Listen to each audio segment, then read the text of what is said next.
please. Thank you. Judge, this is case number 263 on the calendar in the matter of Garay versus Romaniak. Parties have been sworn in, Your Honor. You may be seated. Don't look so unhappy. It's only money. Right? That's right. It's only money. Well, you had an unusual arrangement with the defendant, according to your complaint, and he seems to acknowledge this was your arrangement. You were dating. You became romantically involved, decided to live together. Mm-hmm. You're from the United States? Yes. And you're from? Canada. And this was the arrangement that you made, from my understanding, that while you were in the United States, where you were planning to spend half your time, you would pay. Mm-hmm. And while you were in Canada, I would pay. you would pay. So you spent 6 months in the States, and you paid. That's right. All the expenses. Yes. And then you moved to Canada, and you ran out of money. I paid. I'll explain that a little later. Okay. So tell me, how did you enter into this rather unique arrangement with funds? Well, it was just that we were going together last year, and then in November, we got engaged in September. In November, he left, and we went together for a while, and then in April, we got back together again. And in the middle of April, he asked me, would I like to go to Canada to live with him? And, or to stay up there in Canada for the summer months, and then come back, because I worked in Palm Springs. And I said, yes. I said, but how are we going to, or we worked out how we were going to pay for the money and that. And I said, well, while we're here, while we're in the United States, I will pay for everything here. So I paid for his payments on his house insurance, his electric, his gas bills, and everything. So you were living in his house? No, I have my own house. We both have a home in Palm Springs. So that you were paying for your house and you were paying for his house while he was here? Yes, yes. Okay. Okay. So then we left and we went to Canada. We arrived in Canada. We first went to see his daughter, and then we went to a little town called Penticton. So we started looking around and that, and we saw this one house that we thought. And we said, well, Dad, I wish we could get it. And I said, well, look, I will put the money down, the $3,000 down. You pay the payments on it. So that was the arrangements. And then we moved in the house on June the 1st. This house that you purchased? The one we purchased in Penticton, Canada. Okay. And we lived in that house. The middle of July, he left me and went to see his daughter for 4 days. Did he tell you he was leaving? Yes, he told me the day before that he was leaving the next morning. Had you had an argument? Had you not been We had been along? out bickering and arguing, and it was just like he had his children there, and I was tired and everything else. But he left and went and lived with his daughter for 4 days. When he came back, he says, that's it. The house is going on the market. He had been to the real estate office already.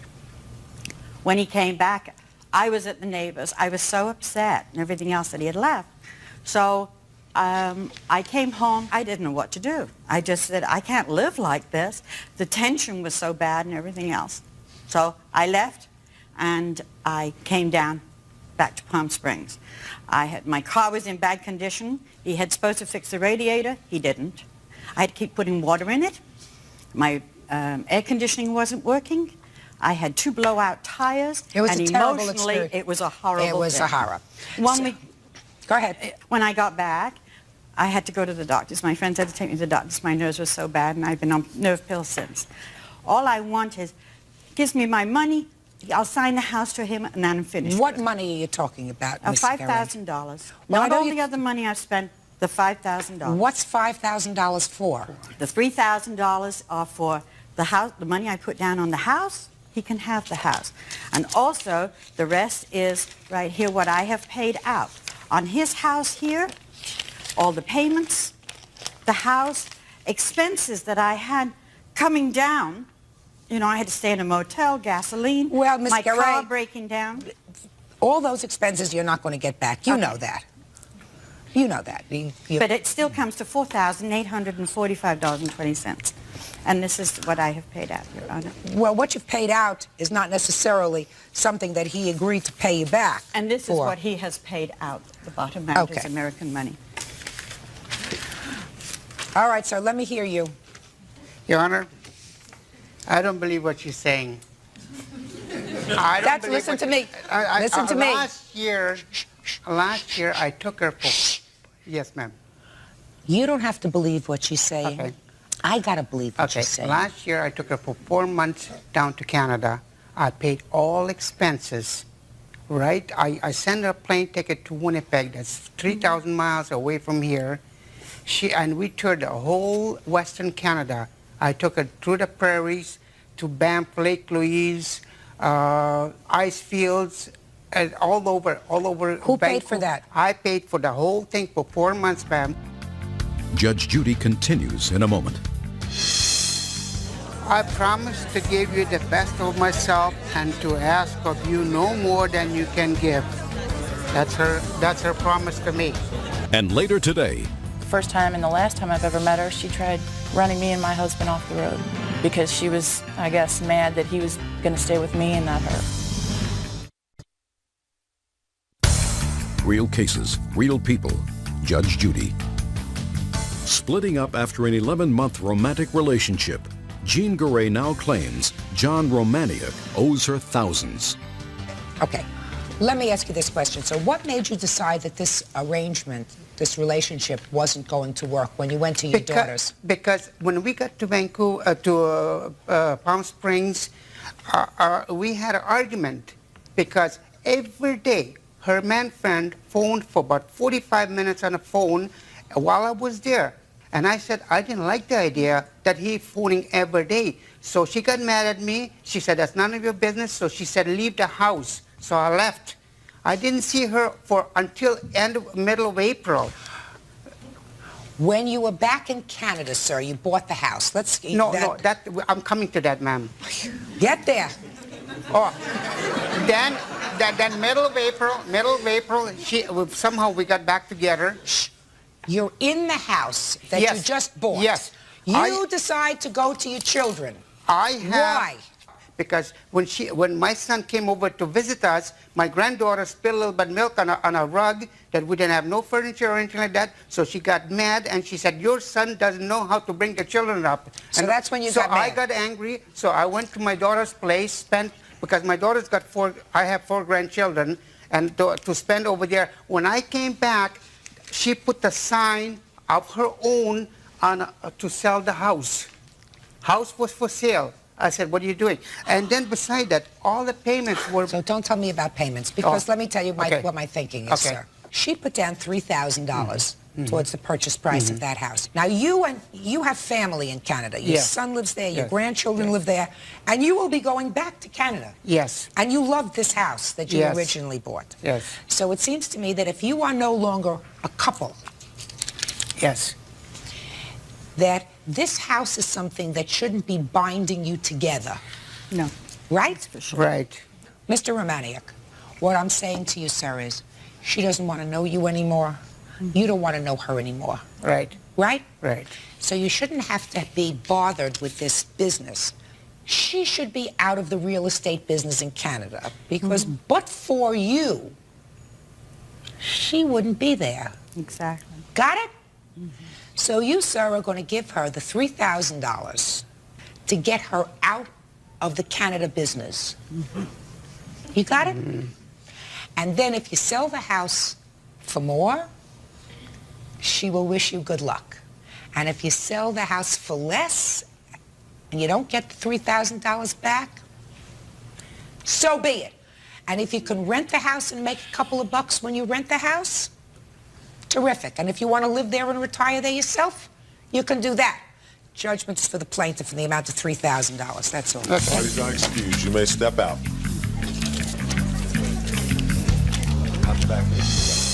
I promise to give you the best of myself and to ask of you no more than you can give. I promise to accept you the way you are. I promise to respect you. I promise to love you in good times and bad times. That's her promise to me. Now I didn't care what I spent because I loved her and I enjoyed every minute with her. That's my He loved me, but I couldn't walk down the street and look at anybody else because I was going to bed with them all.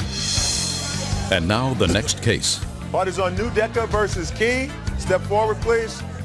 29-year-old hairdresser Lisa Newdecker is suing her ex-boyfriend, carpenter Christopher Key, 30, for money she loaned him before he met his current wife, Melissa. Well, I've read your papers. There are a couple of interesting little quirks in these papers that I want to find out about. But basically, Miss Newdecker, this was your boyfriend about 5 years ago. About 6.5 actually is when I started dating him. And some 5 years ago, you lent him some money. Over the course of the time we dated, yes. How did you lend him this money? He was short of cash and needed to get miscellaneous items, and I went with him and used my credit cards. So it was basically credit card bills? Yes. And how much altogether was it that he charged at that point? It was approximately $2,600. And when you separated, according to these papers, he made a lot of payments. Yes. But that he still owes you $870.37. Approximately, yes. When was the last time he made a payment? On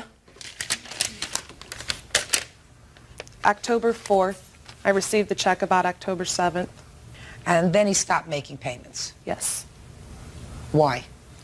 Well, in the beginning of the breakup, there was a discrepancy when she came to me with the amount of how much was owed. I didn't remember it totaling up to $2,600, and I told her at the time that I didn't remember it being $2,600, and she insisted that it was. So when you insist that it was and you say it wasn't, did you look over all the bills? No, Why? because we were separated, it wasn't a matter of me going over and sitting down with her and going over and saying this was mine, that wasn't. She said that it was, and I had figured it to be around $1,600, Well, which is a considerable difference. So why didn't you go over there and look over the bills? That's a $1,000 discrepancy. We weren't a couple any longer. It just, So what? You weren't a couple. It seems to me it's now more of a business transaction than anything else. You mean you just thought you'd blow it off? No. No. I didn't just think I'd blow it off. It was, like I said, I didn't see it that way, and she's seeing that it did. Judge Judy continues in a moment. Sometimes men do really dumb things. You always get caught because women are great snoops. Real cases, real people. Judge Judy. 29-year-old hairdresser Lisa Newdecker is suing her ex-boyfriend, carpenter Christopher Key, 30, for money she loaned him before he met his current wife, Melissa. She had the papers to show you, sir, what items you purchased, I assume. Do you still have them? Yes. Well, take a look. 5 years later, sir, take a look. It's a list of what all the paperwork is.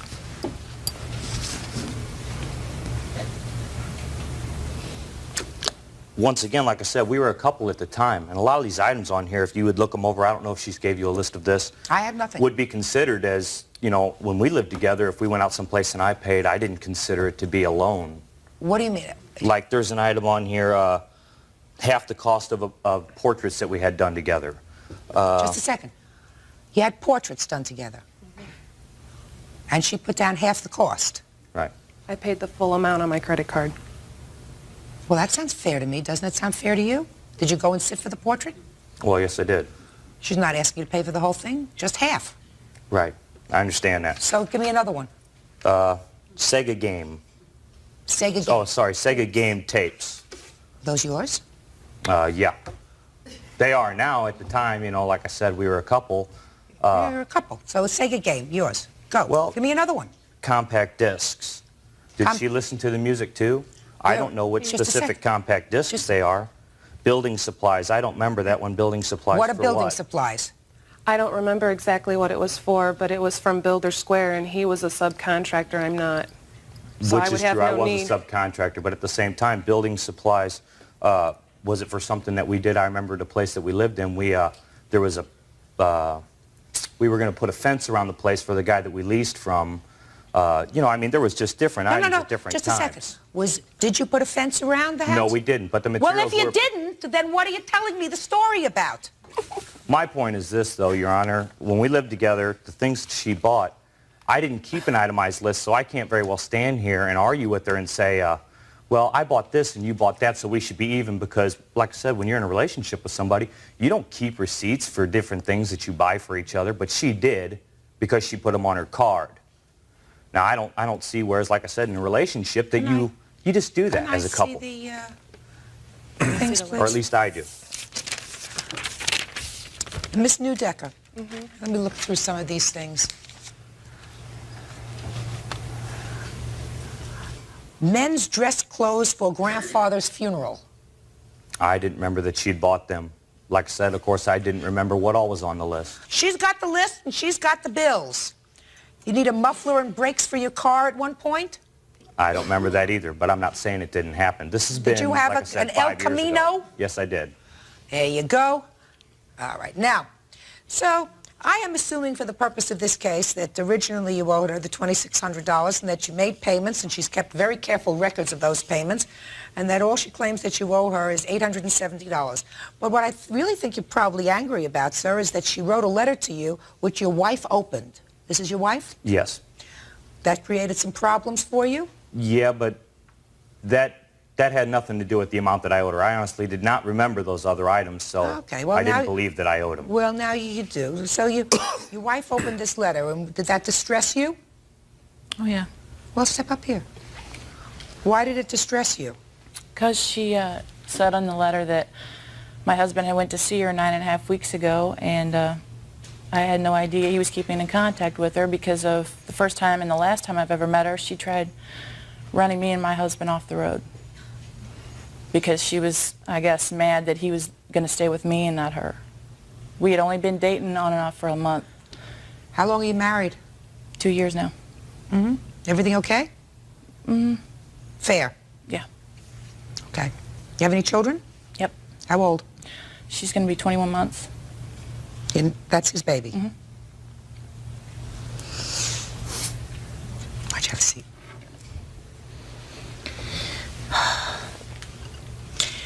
How come you're still going to this lady to cut your hair? The purpose for me going to talk to her was because I owed her this money, but I did tell her that I would pay her. And while you were there, you got your hair cut?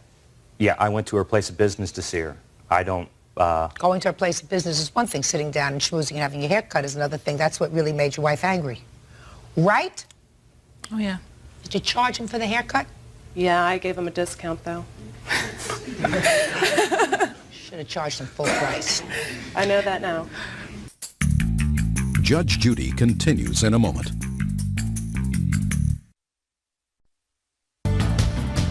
Mr. Key, sometimes men do really dumb things.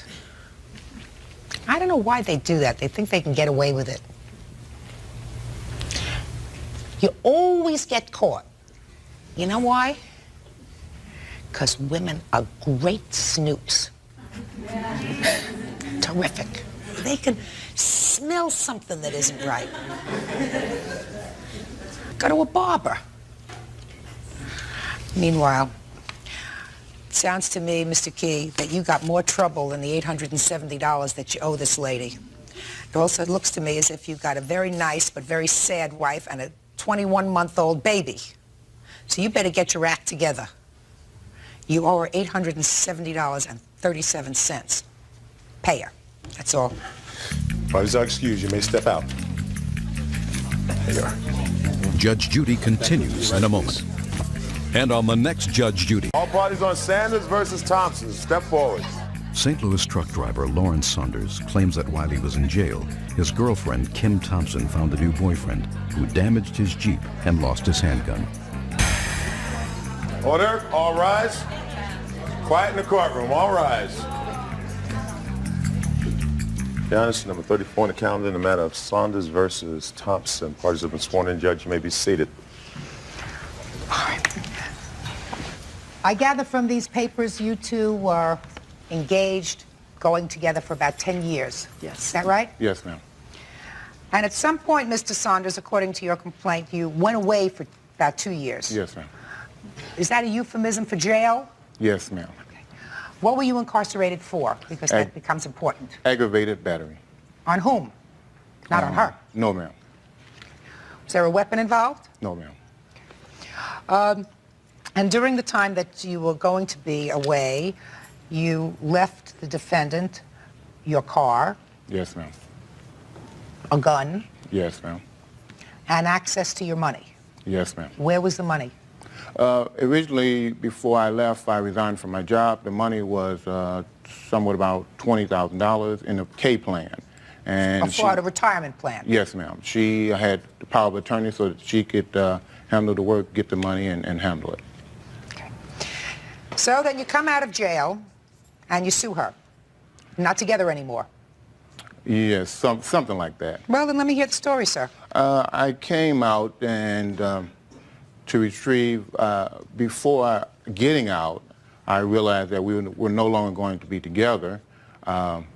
I just wanted to come out and receive my property, get rid of the gun, sell it, get my Jeep, get insurance policy that she had of mine, power of attorney back, and go on with my life. Subsequently, I tried to talk with her and get her to give me these things back so that I could go on with my life. She, in turn, gave me problems. They went on for months and months. I couldn't get any of this stuff back. Do you have your Jeep? I eventually did get it, yeah. Now, the Jeep I got immediately, but a couple of weeks down the line, I realized that it had some problems in it. A leaning wheel. She had told me before I got out that the windshield was cracked again for the third time, you know, and I was missing a lock, computer lock that goes to a burglar alarm. That's, you know. All right, let me get to this gun, because I think that's going to be the easiest thing to take care of. What happened to his gun? I had been carrying the gun in the vehicle. Why? At the suggestion of Mr. Saunders, because I did travel every weekend back and forth a considerable distance. There was one occasion where... Travel where? To Illinois. For what? To visit him. Okay. There was an occasion where I had a blowout with the tire. Somebody approached the vehicle while I was waiting for the repair service, and at that time he suggested I should keep the gun in the car for emergency situations like that. Is that true? No, that's not true at all. Ma'am, I've been with Kim for 10 years, a decade before I went away. Kim has never touched a gun. She was scared of them. If I had one in the wrong spot in her way, she would come get me to move it. I know that she's as awkward with a gun as she would be with an elephant. Miss Thompson, what happened to the gun? We're going to start over again. I was going to go visit Mr. Saunders for a family event.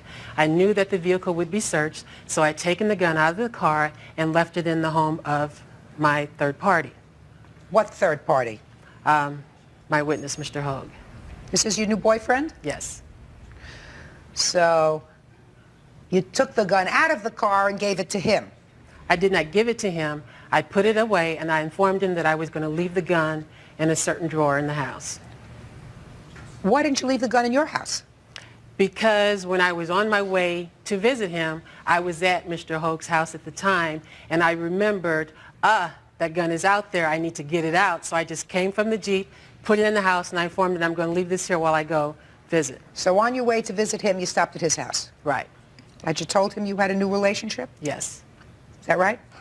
Somewhat. I found out on getting out of jail, I found out when I got into my Jeep and opened up the glove compartment and hotel receipts fell out.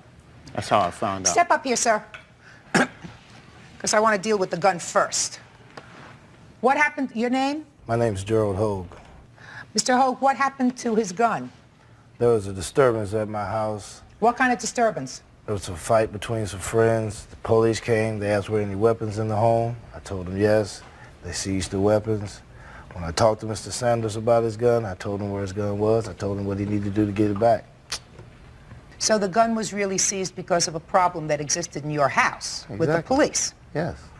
And your gun is, you have the license and registration for your gun? Yes, ma'am, I do. You know that you can go to the police station and get your gun back if you can prove it's yours. But I was told so many lies. Originally, she told me that she had the gun. Well, she already told me one lie, but now we got to the root of it. Yes, ma'am. But recently, I just found out that, and this is at his word, that the police and I think Jennings have the gun. I have been told so many lies that at a certain point, I stopped dealing with them. I figured I would take it to the court and let the court sort it out.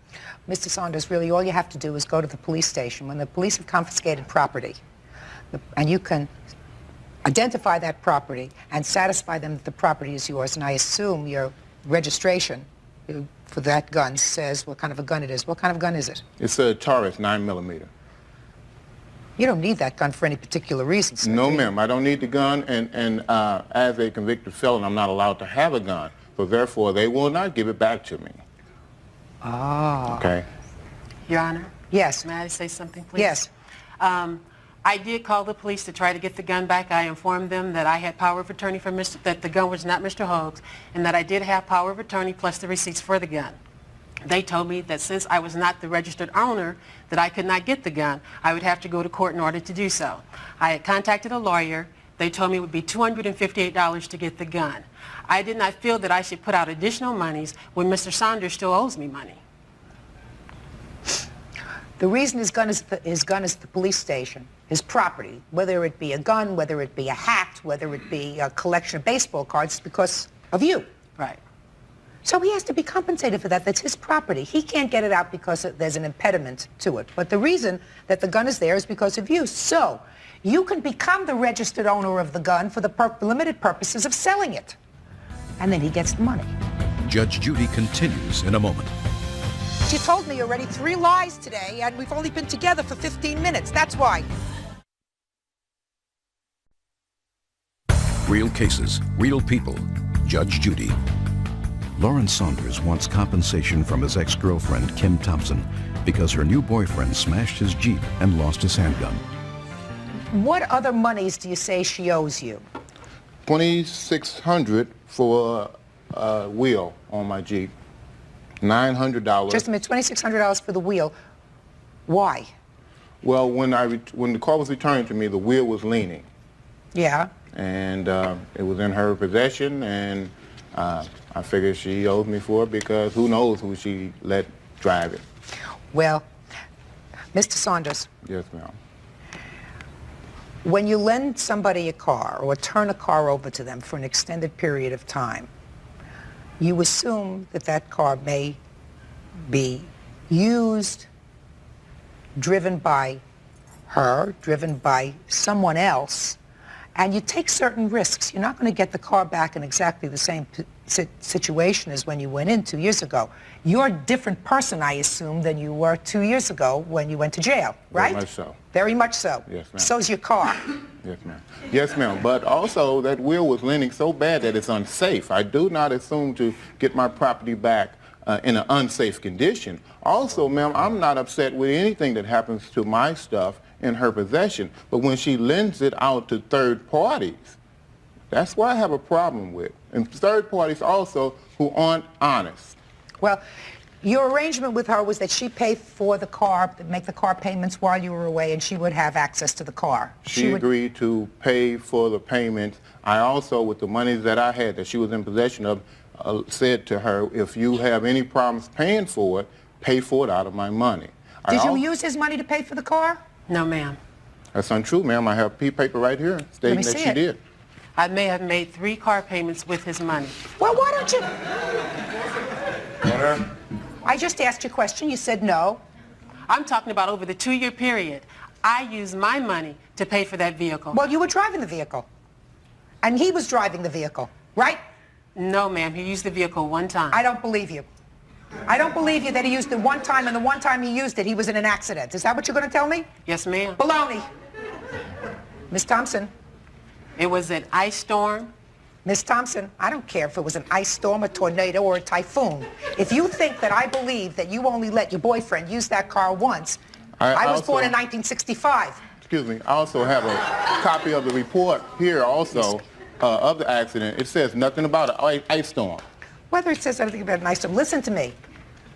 She used the car, and it was your agreement that she would pay for the car. Yes, ma'am. Once she was using it. Yes, ma'am. Because you didn't have a car at the time that was usable. Yes, I did have a car. Then why would you use his car? Your Honor, in the very beginning, I only drove I did not drive his car. He asked me to drive it because the alarm vehicle was on there. He was afraid it was going to drain the battery if it just sat there. All you have to do is put the car up on blocks and take out the battery. Isn't that right? If you're not going to use it for a long time? I don't know anything about that. Well, So initially I started driving it just on the weekends. After my car went down in '96, then I started driving his car on a daily basis. So you used it all the time? Full time in '96. So But that was a full year after I had been given possession of the vehicle. Ma'am, I gave her the car with 37,000 miles on it. I got it back with somewhat of 70,000 miles on it. Right. Because I basically drive 150 miles a day. I'm interested in, these are the expenses from your 401k, is that right? That's what itemized description of what she gave me. Who uses all these Bibles? I was giving them out. You were giving them out from in jail? Yes, ma'am. He spent hundreds of dollars on Bibles to give to other inmates. I could think of worse things. You were driving this car when it was in a bad accident, sir? Yes, ma'am. Did the insurance cover the cost of that? Yes, ma'am. And what was the cost of repairs for the car? A little over $5,000. And how much did the insurance pay? Everything except for $300, my deductible. I don't see where she owes you a whole bunch of money, sir. I think she owes you for the gun. Yeah, well, I don't think she owes you for the car, and I'm going to get to her countersuit in a minute. Car's a problem. You let somebody have a car, and that's what happens. I think that the 3 car payments that you took out of your 401k, if she was using the car, she has to pay you back for. If she's treating this car as her own, she's driving it, she's letting her boyfriend drive it, it doesn't seem to me that you've got to pay for it. That just sounds fair. Your Honor? Okay, yes. The payments that I made with his money was during the time that I was not driving the vehicle on a daily basis, only on the weekends to go visit him. So I don't see where I should be responsible for that full payment. Why don't you drive your own car to go visit him? Because his car was newer, he wanted me to drive his car. That's untrue. Her car I don't believe, Miss Thompson, that he ever said that to you. Her car was down. The problem is when you tell a lie once to a court, the court tends to look at everything else that you say with a certain amount of suspicion. Amen. I don't believe that he ever said to you, please drive my car instead of yours, and I also don't believe that you only drove his car on the weekends if you're telling me that his car was newer than yours. Judge Judy continues in a moment. Lovers that have been together for a while can feel when the other person is drifting off. Real cases, real people. Judge Judy. While Lawrence Saunders was in jail, he claims his girlfriend found a new man who damaged his Jeep and lost his gun. I see 2 car payments that you made, $854 out of his account. Because it was behind. Well, he was in jail. Your Honor, Mr. Saunders had a habit of never paying his bills or not paying them on time. Yeah, I have no problem with what she's showing with the money, even using my money to pay for my Jeep, okay? I didn't have a problem with that. I asked her, if it would have been up to me, I would have let the vehicle go back and controlled my money until I got back. She said, no, I'll help you, I'll do it for you, you're going to need a vehicle when you get out, no problem. And I think she did pretty much a good job with the money. Oh, so what are you here for? Are you just mad at her? No, I'm not mad at her. Again, my car was not, she promised me, I asked her to promise me that she wouldn't give my stuff away to a third party. Some guy, I figured that, I'm going for a while, I'm not a fool. She might be dating, she wants to date. I mean, she's a young girl. She shouldn't be strapped down with some guy that's away, okay? Go ahead, do your thing. But if you're going to take care, you gave me your word that you would take care of my stuff. If you're going to take care of my stuff, take care of my stuff. If something happens to it, that's an act of God. But if you're irresponsible and you're handing it out to people, you're handing it out to people that I don't know, you're handing it out to people who aren't above board, he's not honest. That's my opinion, but I can express it. But you gave her permission to do that. I gave... You expected that she might let somebody else drive the car as long as she was responsible. No, I didn't. You didn't? I asked her, and she promised me that she would not. Is that true? Yes, Your Honor. Okay. And you did. You lent it to somebody else. I lent it to my family members to move some furniture, and I did loan it to Mr. Hogue. And you had promised him that you wouldn't? Yes, ma'am. And sir, how much did it cost you to fix up the car? I had a figure of actually around 33, around $3,700 that I lost in trading the car in. So if he says that he lost money because the car was not driven appropriately by you, Mr. Hogue, some members of your family, and was in an accident, don't you think he should be compensated? No. Well, but you think that you have a counterclaim against him for what? You're countersuing him for $5,000. I'd like to hear for what? For the monies that I paid on the Jeep, Mr. Saunders said that I could have used his money, but he didn't have enough money to cover the cost of the vehicle. So you want him to pay you for his car that you were using while he was away? I'm suing him for the fact that he has been, in my opinion, very dishonest about the whole transaction with the vehicle. Why? Because, Your Honor, he had initially told me that he was going to pay me back for keeping his vehicle. Did you ever tell her that? No. I believe that you never told her. Ms. Now, Thompson, why would you believe him and not me? Because you told me already 3 lies today, and we've only been together for 15 minutes. And he That's has why. not told you a lie? That's why. And because it doesn't have the ring of truth. What you're saying doesn't have the ring of truth to it. It Your just Honor. doesn't. And let me tell you why. Because there were times when he had plenty of money in the bank, and you didn't take the money out of his account to pay for the Jeep. And because according to his statement, which I believe, without his prior authorization, you went and refinanced this car because the payments were too high so that you could make the payments. Is that true? No, ma'am. You mean this car was never refinanced? Yes, it was. I refinanced the vehicle with his credit union because it was a cheaper monthly payment and less of an interest rate. For you to pay. And then you made the payments. And eventually he would have had to have paid with no job. How was he going to make a $427 payment each month with no job? Ms. Thompson, so what you're telling me is while you had a new boyfriend, you were concerned about what would happen to Mr. Saunders when he got out of jail. Judge Judy is ready to rule. Ms. Thompson, so what you're telling me is while you had a new boyfriend, you were concerned about what would happen to Mr. Saunders when he got out of jail. Yes, I was. The countersuit is dismissed. On your lawsuit, sir, this was a very good lesson for you. Yes, ma'am. Right? I wouldn't give my closest relative power of attorney over my money without my having the ability to co-sign for it. Do you understand? Yes, ma'am. Very bad idea. I'm only dealing now with this gun because as far as I'm concerned with regard to the Jeep, which is now sold, she used it, she paid for it for a substantial period of time. You sold it, whatever monies that you got, you lost money, but some of the monies that you got for it were monies that she paid. It was almost like renting a car from a rental company. She had the ability to use that car for almost 2 years, so she used it. It's a wash. You owe for the gun. The gun should not have been in his house. The gun should have been where he left it, in a vault, someplace safe. Judgment in this case is for the plaintiff in the amount of $200. Thank you. That's all. Parties are excused. You may step out. That goes to your right, please. Mills, step forward, please. 60-year-old retired aerospace exec George Boyer says he reached a sugar daddy arrangement with Demetria Mills when she was 18 years old. Now he wants her to pay back money because she had another boyfriend. Order. All rise. Your Honor, this is case number 201 on the calendar in the matter of Boyer versus Mills. Parties have been sworn in, Your Honor. You may be seated. Have a seat, ma'am. Mr. Boyer, you're suing the defendant for $5,000. Yes, ma'am. Why don't you tell me why she owes you $5,000? Well, it all started when I had a financial ad running in a newspaper. When was this? Back in spring of 1994 for personal loans. I'm an investor, and she answered the ad asking for a loan.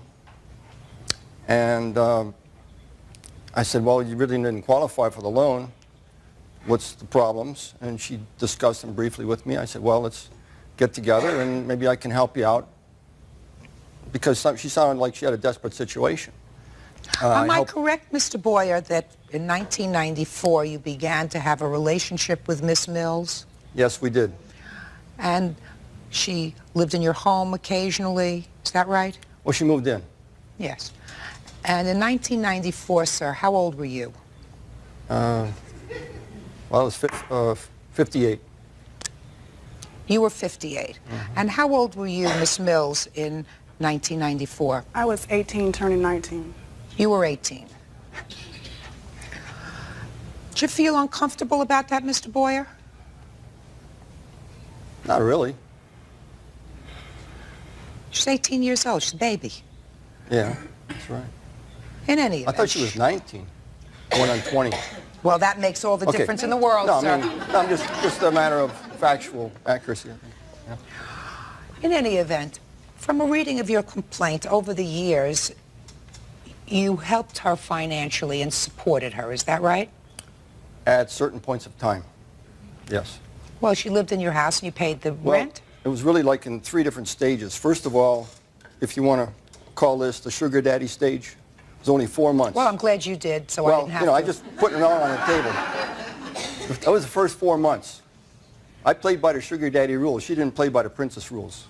In other words, I did why don't you everything explain that? Just a second. I'm a little stupid, so why don't you explain that to me? Okay.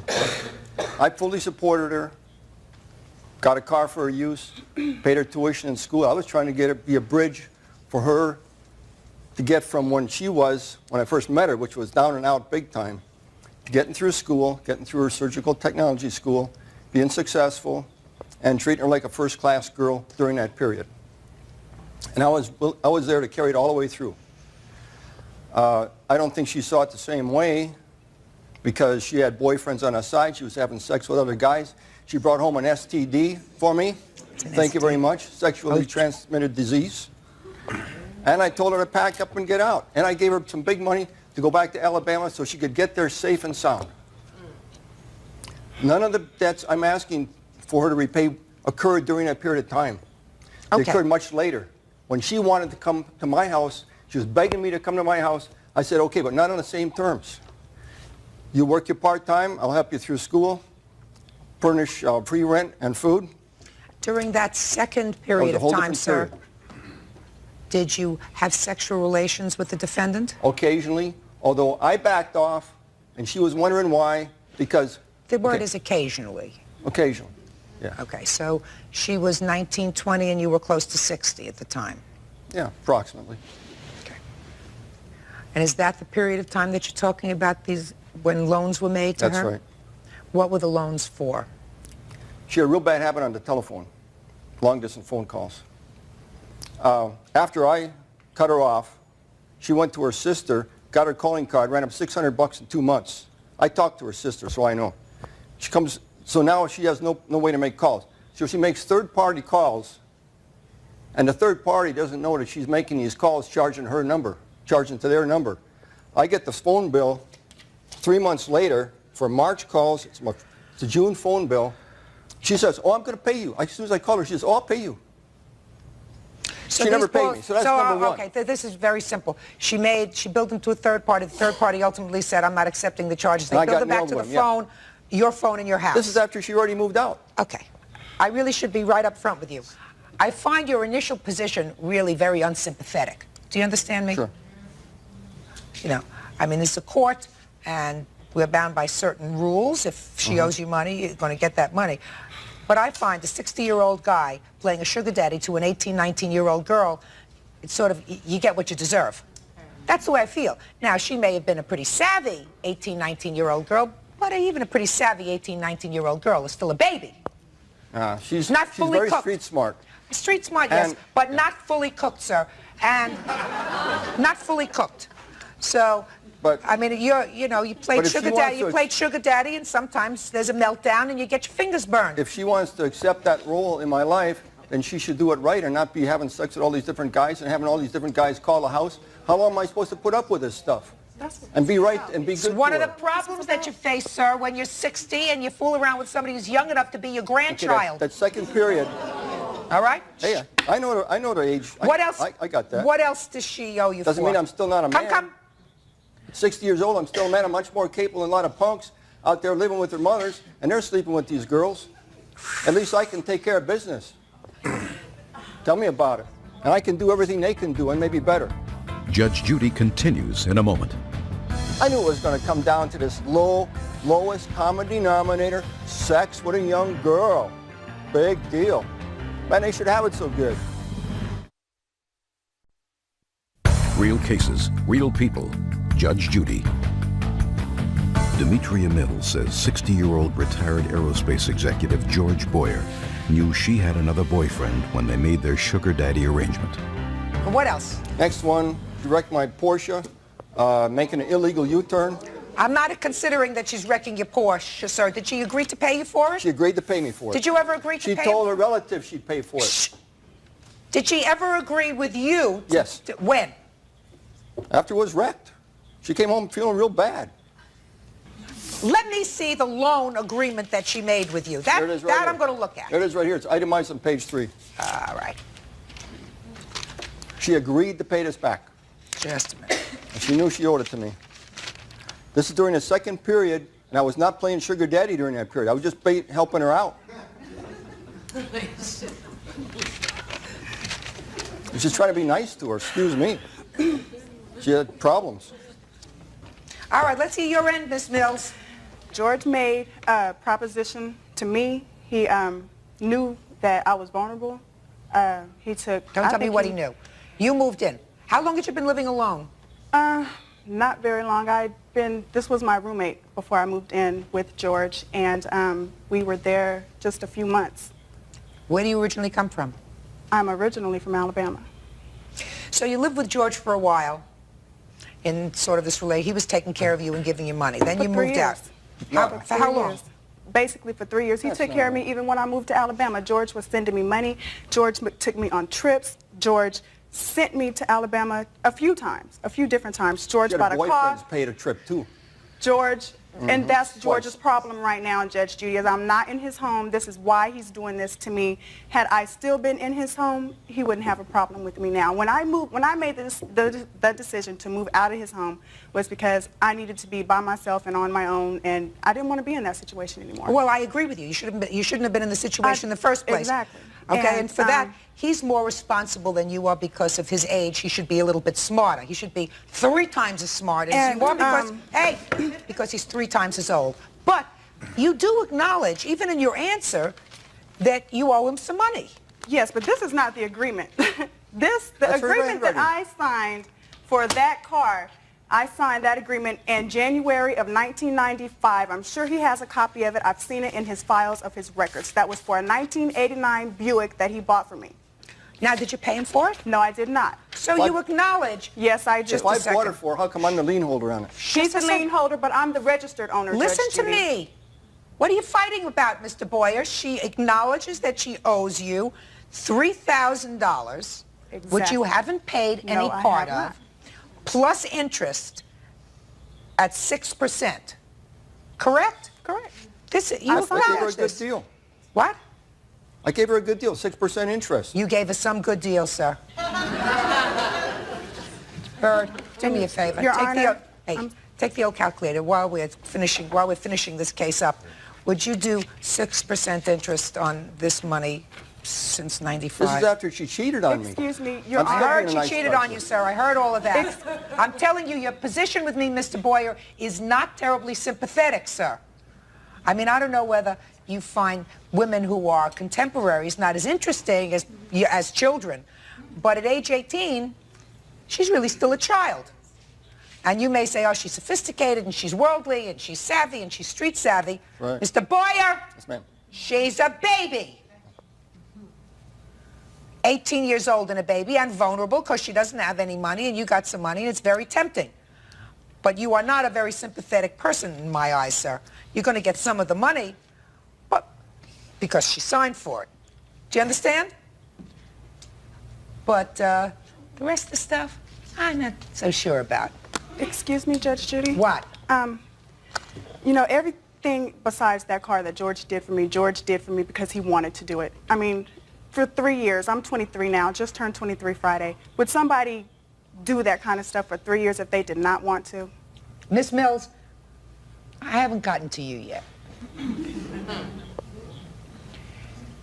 You are a beautiful, seemingly intelligent young woman who should have more pride in herself, even when you're 18, to sell your body for money, which is what you did. That's what you did. That's being no different than a prostitute. You may have used the money to go to school, to go on trips and whatever, but he bought the services. That was the arrangement.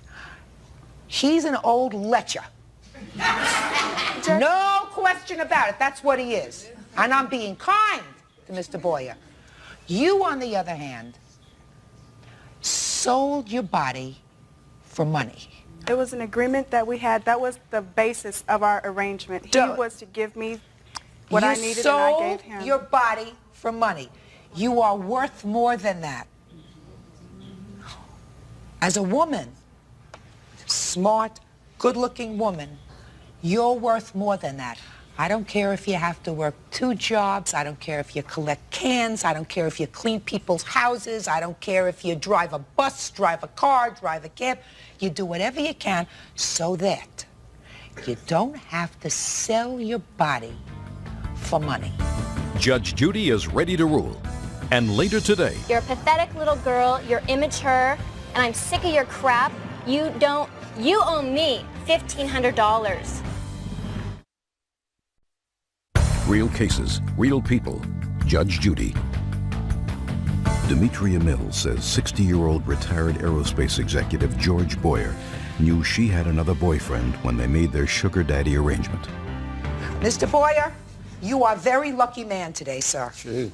Because despite the fact that I find that your arrangement with this young lady is the antithesis of good manners, good breeding, or anything moral, I am awarding you what she signed for in her contract, which was payment on the car, and I am awarding you $3,360. As far as her other bills are concerned, swallow them. That's all. What is our excuse? You may step out. Sorry, that's all right. Back to your right, please. She's fully grown up. I don't care what her age is. She knows what she's doing, and she's cagey. Judge Judy focused on the sugar daddy stuff because I'm 60. I'm some ancient old man who doesn't have a right to be a regular human being and expect to be treated like a human being, expect people I have agreements with to keep their agreements with me. And now the next case. Parties on Glass versus Carr. Step forward, please. 23-year-old Tiffany Glass is suing her former roommate, 20-year-old Kelly Carr, because she says Kelly moved out of their apartment, giving only 5 days' notice and leaving behind numerous unpaid phone bills. Miss Glass, Miss Carr was your roommate. Yes. Did you know her before she moved into your apartment? No, I did not. Did she answer an ad? Is that how she got your apartment? No, she got it through a friend of mine. And you have a 1-bedroom, 2-bedroom apartment? 2-bedroom, 2-bathroom. What was her rent? $375. And how long were you living in bliss with the defendant? She moved in February, and it was fine. You know, we totally got along. It was fine in March, and it kind of started to go down at the end of March. You know. Now, had she paid you for February? Yes. She paid you for March? Yes. When did she move out? At the end of May. She pay you for April? Yes. She pay you for May? Yes. So why are we here? Because she left at the very end of May, and she gave me 5 days' notice to find somebody new and decided that she didn't have to pay anything else. Did you have a lease with her? No. So? She just left. You weren't getting along? Correct. Is that right? Right. Why weren't you getting along? Well, I didn't really know. There wasn't enough communication between the two of us. But you knew enough to know that you weren't getting along? Pretty much. But there was never enough, oh, well, I'm moving out. Oh. It's hard to live with somebody. Yes, it is. Well, since she paid you for the months that she was there and she moved out 5 days before the end of the month, did she owe you any money? I mean, other than the rent. I'm not considering the rent. Before that, she didn't pay the deposit when she moved in, but I said, don't worry about that until June because, you know, at the end of June, the other roommate, blah, blah, blah, was going to get hers, and then she could give it to me then. Fine, so we're not talking about the deposit. But other than the rent, she's paid up? Oh, no, there's several phone bills. What phone bills? Which phone bills? Mm-hmm. There was phone bills from, the statement date was on June 23rd, and then it went back into May. It went from May to June. And there was a $40 900 call that I shouldn't have paid, and there were several long-distance phone calls. In what amount? Come, quickly. Around $75. In long-distance calls? In long-distance calls. Okay. Tell me why you left. I left because living with her was unbearable. I went through, starting back at the end of March, early April, out of the blue, I started getting notes on my bed saying, you need to stay away from my friends. When I first moved in with her, I had just moved down to California. I didn't know very many people. Tiffany was nice, and she took me out. She introduced me to people, but then she tried to take that away. She said, you stay away from my friends. My friends are my friends. Your friends are your friends. You're going to make my life miserable. So girly things. Girly things. Girly things. All right. Girly things. You paid February, March, April, and May. She says that you owe her $115 for phone bills.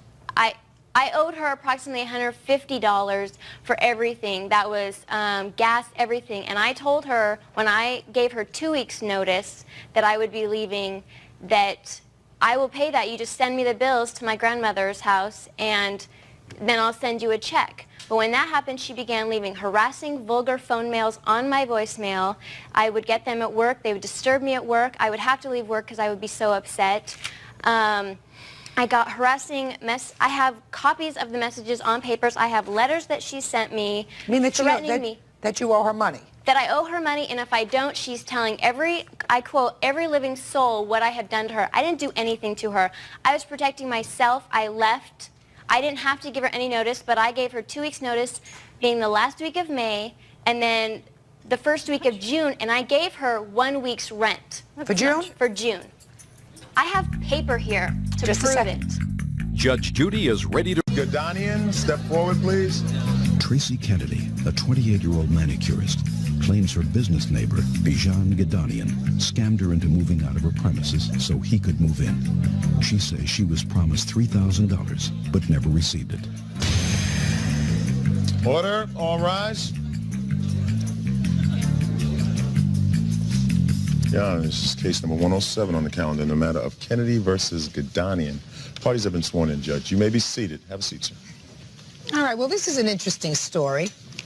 Miss Kennedy, you had a beauty salon that was there prior to the defendant's business moving right next door. Is that right? His business was actually there, but he just bought it. There was the first owner there when I moved in. But he was not there when you moved in. Right. You have a beauty salon. He has a... Paging and cellular service business. Okay. And according to your complaint, you were in the salon for about 6 months when the defendant approached you and said that he was interested in expanding his space. Right. I was in there for a year, and he had been in there about 6 months when he approached me. Okay, so after a year he approached you and said... He pulled me aside on the front porch and said, can we talk for a few minutes? I said, sure. He said that he was... wanted to know how long I intended on being in my space. And how long was your lease, Miss Kennedy? I didn't have a lease. I was month to month. But I did plan on being there for quite some time. How much was the rent on it? $525 a month. Okay. So the defendant approached you, according to your papers, and said, I'm interested in expanding my business. Would you like to move? Right. And you said what? I said I had no intentions of leaving. Then he said I would be willing to compensate you to leave, move your business elsewhere. And I said, you know, let me think about it for a little while, and I'll get back to you. But I really had no intentions at the time of leaving. I had only been there a year. So? So I said, let me think about it. 2 days later, I came back to him, and I said, yeah, I think I want to take up your offer. I think that instead of moving someplace else, I'm just going to, you know, go to work for someone else. The market's really hard to find someone in my business right now, and, you know, I would love to just work for someone else for a while. And I said, you know, I need enough money to pay my bills. What bills? The loans that I had on the salon. I had one from the bank, and I borrowed a couple $1,000s from my husband's parents. So how much did you ask him for? $3,000 was the agreed amount. And did he agree to giving you $3,000 if you would move? Yes. So he was really buying you out of your space, according to you. Basically, right. And what happened, according to your papers, right, which I read very carefully, was that eventually you were told that when he went to negotiate his lease with the landlord, he said to him, I'll give you half of what she was paying in rent. Right. The landlord said, absolutely not. Right. He then came next door to me and said the deal's not going to go through, but by then I had already given my girls notice and found another place. How many employees did you have? I had 2 girls at the time. Okay. Ultimately, you did move into that space, sir, is that right? That's correct, Your Honor. And you didn't give her the $3,000? There was no agreement about $3,000, Your Honor. Well, I'd like to hear your version of what happened. Okay, I'll be happy to. Actually, she's right. I approached her, we casually asked her what her plans are, and told her about my intentions to move. I need a larger place. And at that point, she says, well, I've been thinking of moving. My business is not doing well. And I'll give you an answer. I got to talk it over with my husband. I'll give you an answer. And then a couple days later, she approached me and said, yes, indeed, I've talked it over, and I've decided to move. And she asked me for compensation. I said, Tracy, this is not, the right time to talk about anything at all. No. I don't even know. No. Just a sec. Shh. Ms. Kennedy. Shh. I don't even know if I can reach an agreement with the landlord. So please let me talk to the landlord, see if I can reach any agreement with him. And then if there is anything to talk about with you, we'll talk about it. That doesn't sound right to me, sir. No, that's not what happened. Just a second. That doesn't sound logical to me, sir. So what you're telling me is the amount of $3,000, that figure, never came up in your discussion with her? She threw that number at me. Okay. I'm not denying it did. That, so yes. It did come up in your discussion. And you asked her if she would like to relocate because you wanted to expand your business. That's not in the context it came up, though, Your Honor. Well, you did, in fact, expand your business into her space. That's correct, yes. So this is what we have so far. We have your discussion with her about your wanting to expand, her throwing out a figure, which you acknowledge that she threw out a figure of $3,000. Your statement, well, it's not a good time to talk about it now. I have to talk to the landlord first. Now, did you speak to the landlord? Yes. And what was that conversation with the landlord, sir? At that point, I offered a total of close to... Not a total. I'm not interested in total. I'm interested in what you are telling me under oath that you offered the landlord for her store to rent. I did not offer landlord a particular price for her space. I offered for total. For total. Oh, okay. My We're going to space. get. I understand. Okay. I'm sorry. How much were you paying for your store alone, sir? $550, $551. For your store alone? That's correct. And what did you offer the landlord for both places? $900. So in effect, you offered the landlord substantially less than what she was paying. That's correct, yes. After she had given notice that she was leaving. That's correct, yes. So now you got the landlord by the throat. Judge Judy continues in a moment. Honestly, I had no participation in her moving out. No. I'm going to give him a copy of my book. And later today, he advertised our show as Playboy Girls of Rock, as Playboy. And they were going to see a bunch of beautiful women in bras and panties. Real cases, real people. Judge Judy. Tracy Kennedy says she moved out of her manicurist salon because Bijan Gedanian promised her $3,000. She says he never paid her, and the whole deal was a scam. The landlord has a tenant that's given him notice.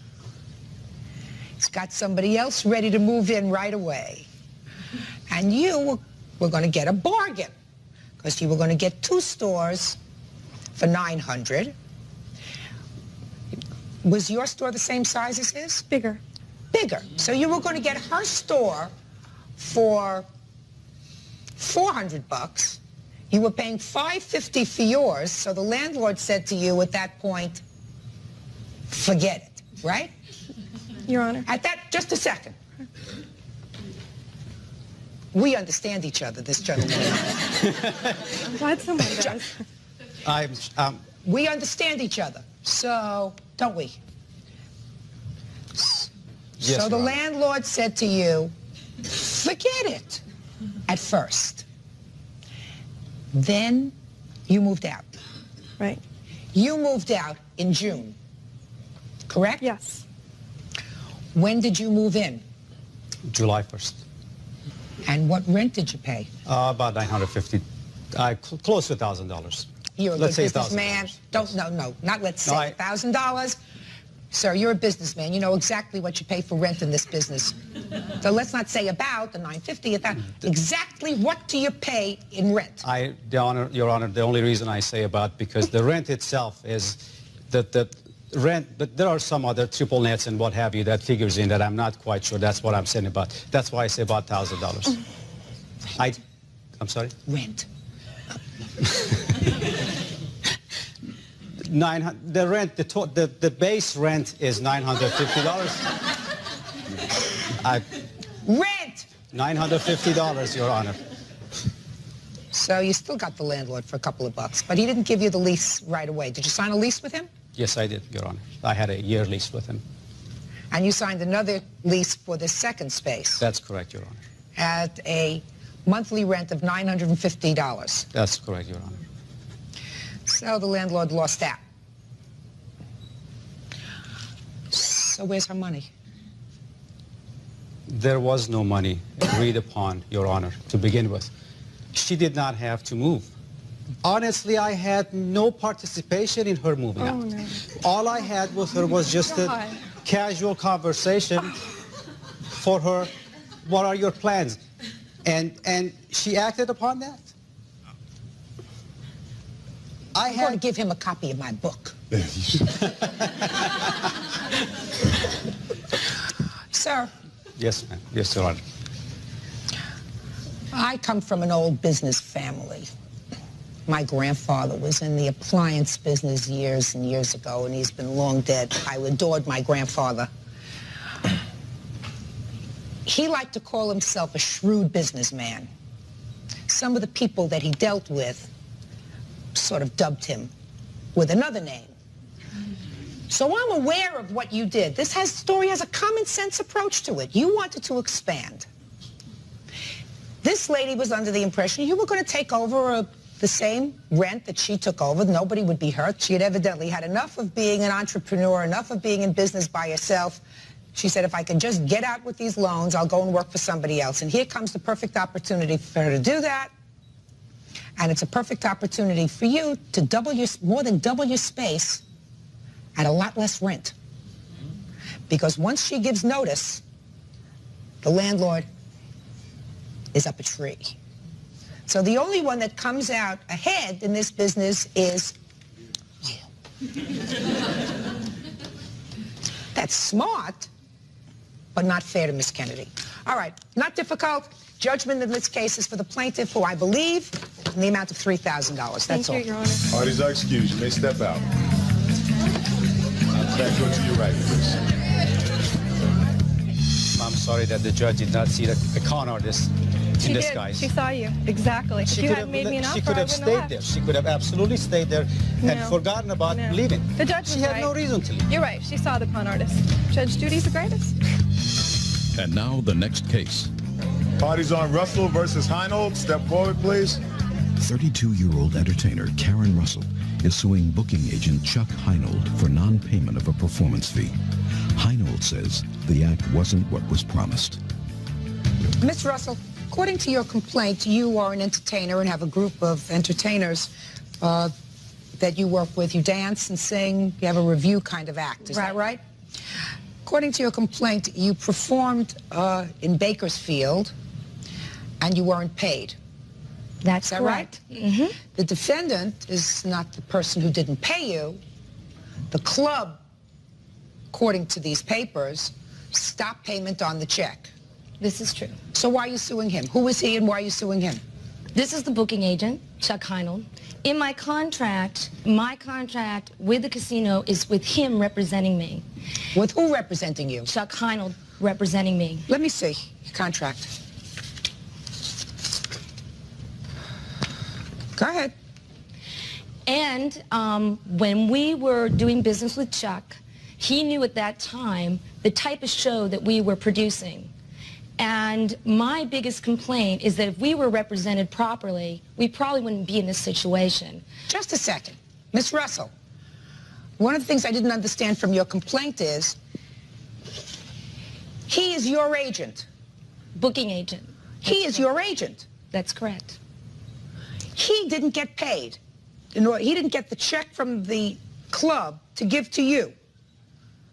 So how could he give it to you? Because it was stopped. Because he misrepresented us, the casino was not happy with the show. And basically when I spoke to him the Friday evening, we had technical problems due to the casino's staging and equipment. He told me, don't worry, no matter what, you will be paid. If it has to come out of my pocket, you will be paid. Judge Judy will continue in a moment. I'm telling you it's true. You say no, I say yes, I win, I'm the judge. Cases, real people.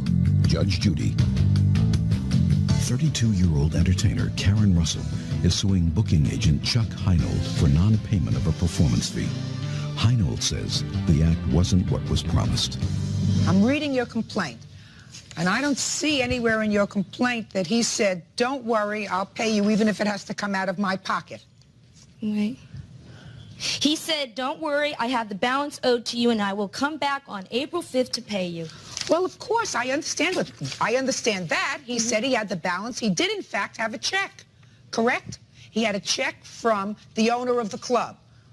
The owner of the club subsequently stopped payment on the check. Is that correct, Mr. Heinold? That's right, Your Honor. I have the check right here.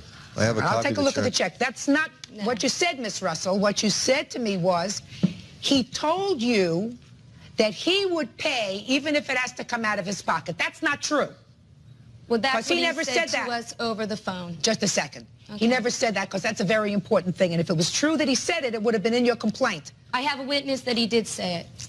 He said it to myself and the partner on the phone conversation Friday night, when I also found out that we were being represented as former Playboy playmates. Just a second. I'll hear this witness if somebody wants to testify under oath that this man said, don't worry, I'll pay you even if it has to come out of my pocket. Who wants to testify to that? Let me ask you this question. Are you sure you want to testify to that, sir? Are you positive? Stand up here. First, tell me your name. My name is Juan Llano. Mr. Llano, I want you to think very carefully, sir.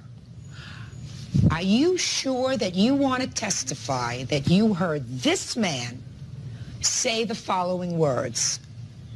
I will pay you even if it has to come out of my pocket. Did you hear that? Yes, ma'am. When? When I talked to him directly the night before our last two performances. And you're a member of this group? Yes, I am. This is my company. Did you ever say that to them? No. Why would he say that to you? You're so full of baloney, you people. Why in the world would your agent tell that to you?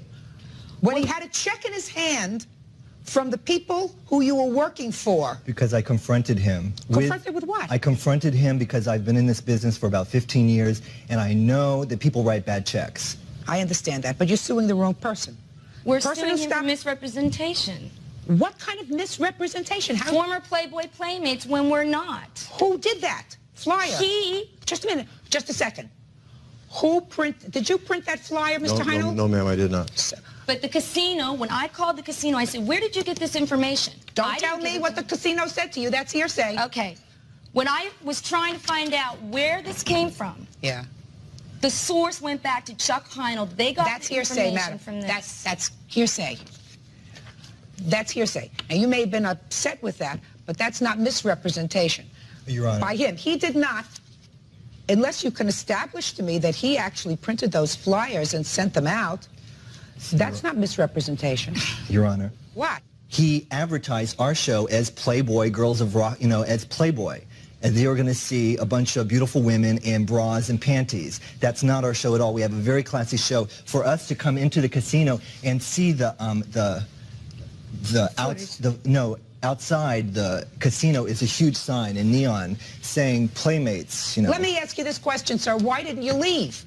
If you were unhappy with the promotion, you got there, We didn't know about the promotion until after the second show. The problem was, nipping it in the bud, is they were unhappy because they wanted to see the bras and the women, and we don't have a show like that. You're wasting my time. Judge Judy is ready to rule. Bodies on Fitzgerald versus Les Savoy. Step forward, please. 23-year-old Scott Fitzgerald says he got his girlfriend's name tattooed on his arm when they fell in love. Now Nicole Le Savoy is Scott's ex-girlfriend, and he wants her to pay to have the tattoo removed. Order. All rise. Yeah, this is number 120 on the calendar in the matter of Fitzgerald versus Les Savoy. Parties have been sworn in, Judge. You may be seated. This lawsuit has a lot of parts, so I'm going to try to simplify it. You've known the defendant and dated since you were teenagers, is that right? Yes. Yes. How old are you now? 23. 22. And now you're not together anymore. No. You claim that the defendant owes you money for several things. Yes. Let's take the simple ones first. Okay. The car. The rent-a-car. Right. Yes.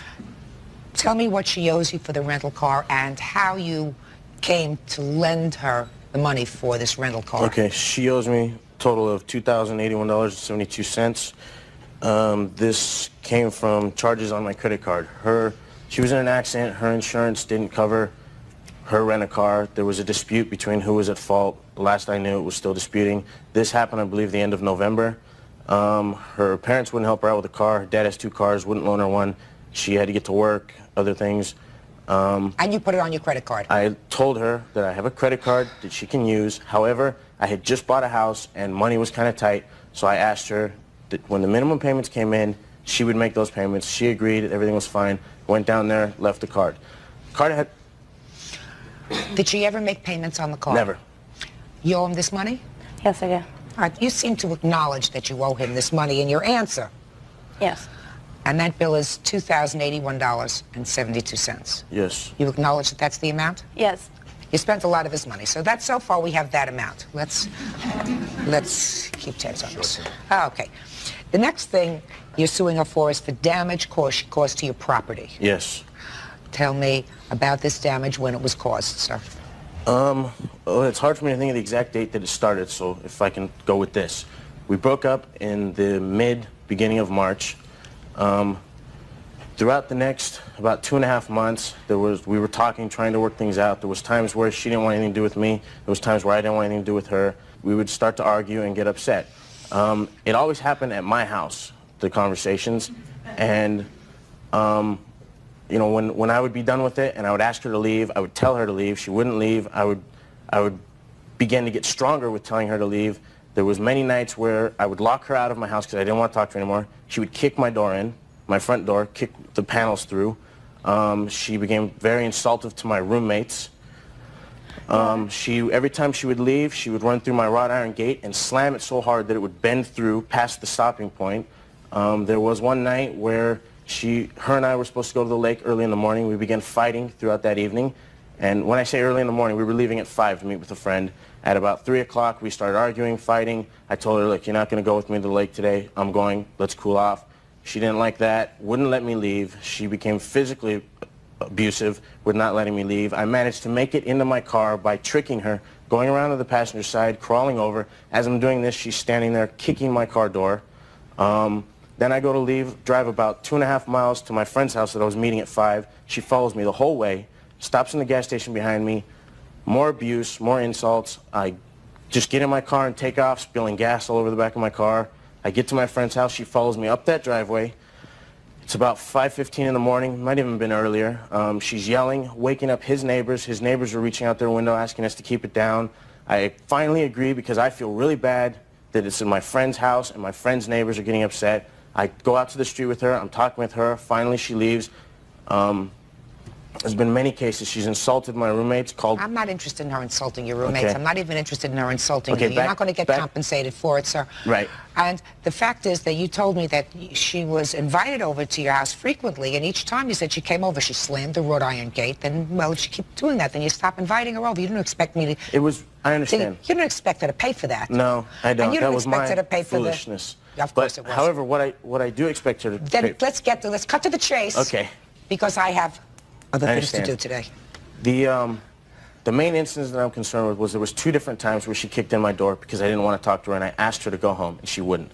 The main night was the night that it was about 3:30 in the morning. I was on the phone talking to somebody that I had met a few nights before. We were out at a club. I asked her to call me when she got home, make sure she was all right. Nikki called my house once, hung up, called again, said, I love you, hung up, called again, who are you talking to? I said, a friend. Whatever, I don't want to talk to you, I hang up on her. She drives to my house, it's like 3:34 in the morning, drives to my house, I hear her car pull up, I go outside, she appears to be calm. She starts interrogating me about this girl, and when I'm answering, she spits on the back of my head. I get up, look at her, and say, go home, I'm going inside. She goes to my front door first. I didn't know what she was doing at this time. Later, I find out that when she went to the door, she flicked a cigarette in my house. Because about 15 minutes later, when her and I both make our way into the living room talking, and she says to me, you don't care about me, well, look how much I care about you, and points to my couch, which I have pictures of. The cigarette festered the hole. Your Honor? When I tell her to leave, she runs to the TV that she bought for me for Christmas, slams the TV against the wall, knocks the cable box off the wall, causing a dent in the wall, of which I also have pictures of. That's the cigarette burning the couch. That's the whole couch.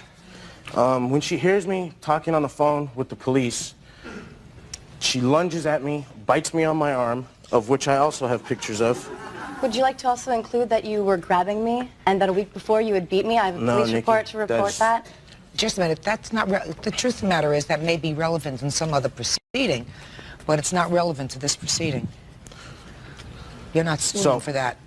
So when she hears me dial the phone, she lunges at me and bites on my arm. As soon as she hears me talking with the cops, she realizes I'm telling the truth because I had threatened many times before, but to be honest with you, Your Honor, the reason why this went on for so long is because I felt like a wimp calling the cops for a girl. Is this these pictures of your arm, sir, to show me a bite? Yes. Would you like me to point it out? Yeah, but you're not suing for this, sir. You're not suing for assault. So, I mean, although this is terrible, I don't have to look at it. So as soon as she hears me talking with the police officers, she runs out of my house, knocking over a chair on my porch, running through the gate, slamming it past the breaker point. I do have a picture of that also. And the last thing that I remember her saying to me are, oh, by the way, I'm Rob, a guy that she works with. Judge Judy continues in a moment. Guess what? It took me a nice 3 days to get over you. Cases, real people. Judge Judy. Scott Fitzgerald says when his girlfriend Nicole broke up with him, she left behind numerous unpaid bills. Now, the last thing that you're suing her for is tattoo removal. Yeah. That I'm sure you want to tell me about. Yes, I think I need to because it sounds funny. It sure does, so let me hear. Okay, we started dating back in 3.5 years ago. Okay, about 2 months after we began dating, she put I love Scott tattooed right here on her stomach. Okay. The night at the tattoo studio... First mistake. Actually, it wasn't 2 months. Well, maybe it was 2 3 months, or 4. 6 months, 20 years, it's always a mistake. The night at the tattoo studio, she looked at me and said, okay, it's your turn. I wasn't about to do that. For the next 3 years, not that often, but every 6 months or so, every couple of months, she'd throw in a little comment about, oh, I have your name tattooed on me, go get my name tattooed on you. Constant things. Okay, back then, I loved this girl incredibly, and I honestly thought I was going to spend the rest of my life with her. So, yeah, I chose to go and get the tattoo put on me because of her, all right? Since then, with all the changes, now I would not have done that either unless she had been constantly bringing it back up. So I did it. Tattoo said, always loving my little Nikki.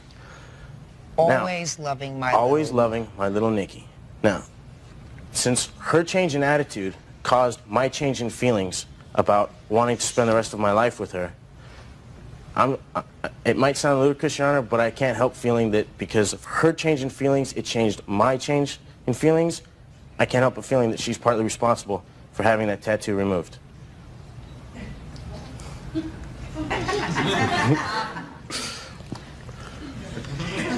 Okay, so you told me. You got it off your chest? Yep. Got it off your chest? Good. Actually, off my arm. Okay. Miss Savoy, the thing that I want you to address first is this incident where you clearly burned his sofa with your cigarette. I did throw the cigarette on his couch. Why?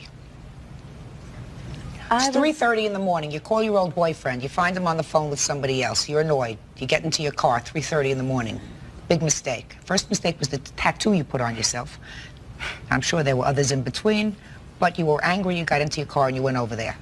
So tell me your version of what happened. I was upset with him. About a week before I threw the cigarette on this couch, we got into a really big fight. We were supposed to go out, and he got angry about a joke I made about his car or something. So I was going to leave. He slammed the door as I was opening it and strangled me. That's not true, Your Honor, at all. She was very quiet when you were talking, Richard. Because I was telling the truth, No, Your no, Honor. just a second. I'm She telling was the truth. very quiet when you were talking. Go ahead. He grabbed me in his arm right in here, and he dragged me through the hall and flipped me on his bed and got on top of me, and he started strangling me, threatening to kill me and him. And every time I would try to scream, but nobody was home, I was trying to get his neighbor's attention. This was a week before the cigarette. Mm-hmm. He attacked me like that, and then I threw the cigarette on him, on his couch, because I was upset. Just a second. Did you throw the cigarette on his couch then, or Yes. this 3:30 in the morning incident? 3:30 in the morning. That was a week later. Yeah. Just a second. Are you a smart girl? Yes.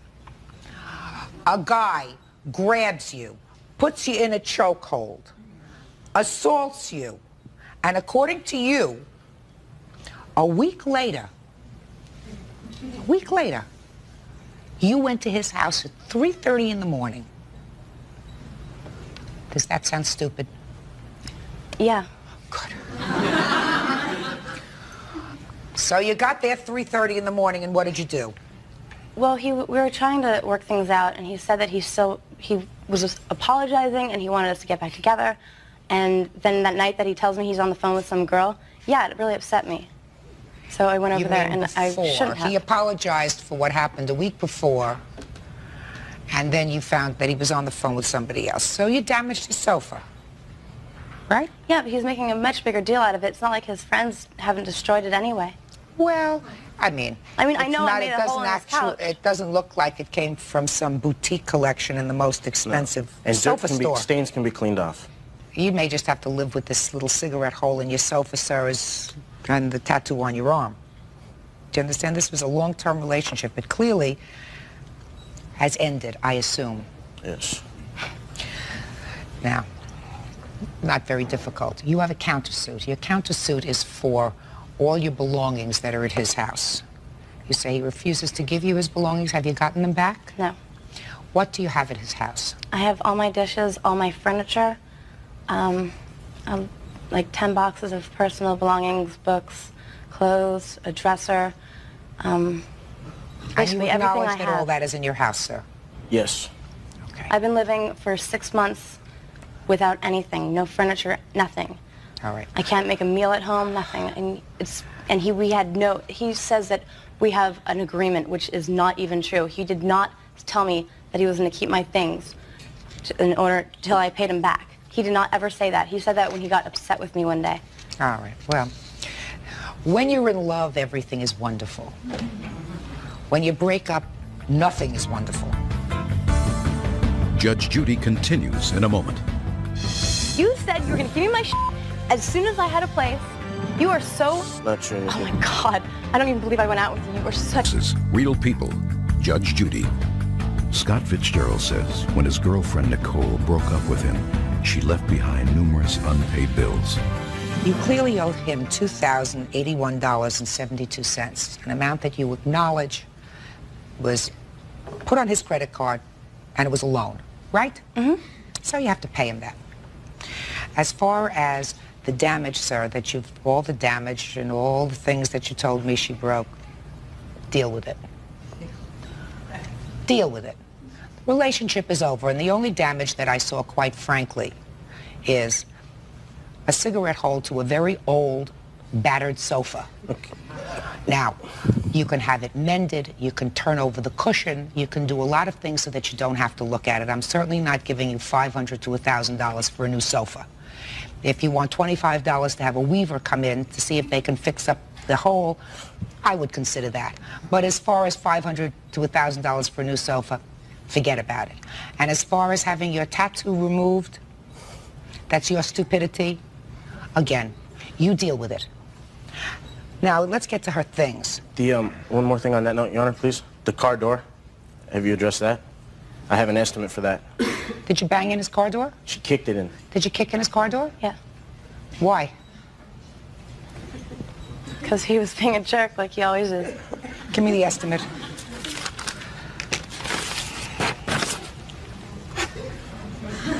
Your Honor, he's making me out to be the bad guy here, like I'm the abusive one. He's always abused me throughout the entire relationship, kicked in apartment doors, car doors, everything. Beat me a few times. That's not true. That is true. You are totally lying right now, and you know then, it. Miss La Savoy, listen to me. Yes, you have. Hey. A few times? Beat you? Even once? Then you were foolish for sticking around, and you were foolish to go over there 3:30 in the morning to try to get him back. Do you understand? You're right, and I'm gone now. So, then it's a good lesson. All right, so what is this whole thing? Install labor, tent glass, rear door handle. She did all this damage? Well, what's listed on there is not the damage. What they have to do when they do an invoice, they have to break it down for everything they have to do in order to fix it and give an actual time quote on how long that takes. She kicked in my door, so what they have to do is they have to break down the time. Which door? I have front door, rear door. Passenger, which would be the right front door. So what that breaks down is removing the moldings, removing the door handle, painting Yeah, but it says I have a prepping it. rear door here, rear upper window molding, rear door handle. What does that have to do No, I with the think it's front right. door? I think what is Right rear. I have right rear, right front. Looks like they fixed the whole side of a car, not just one door. Take a look. If what it I can says. look at it, I'll tell you. Sure.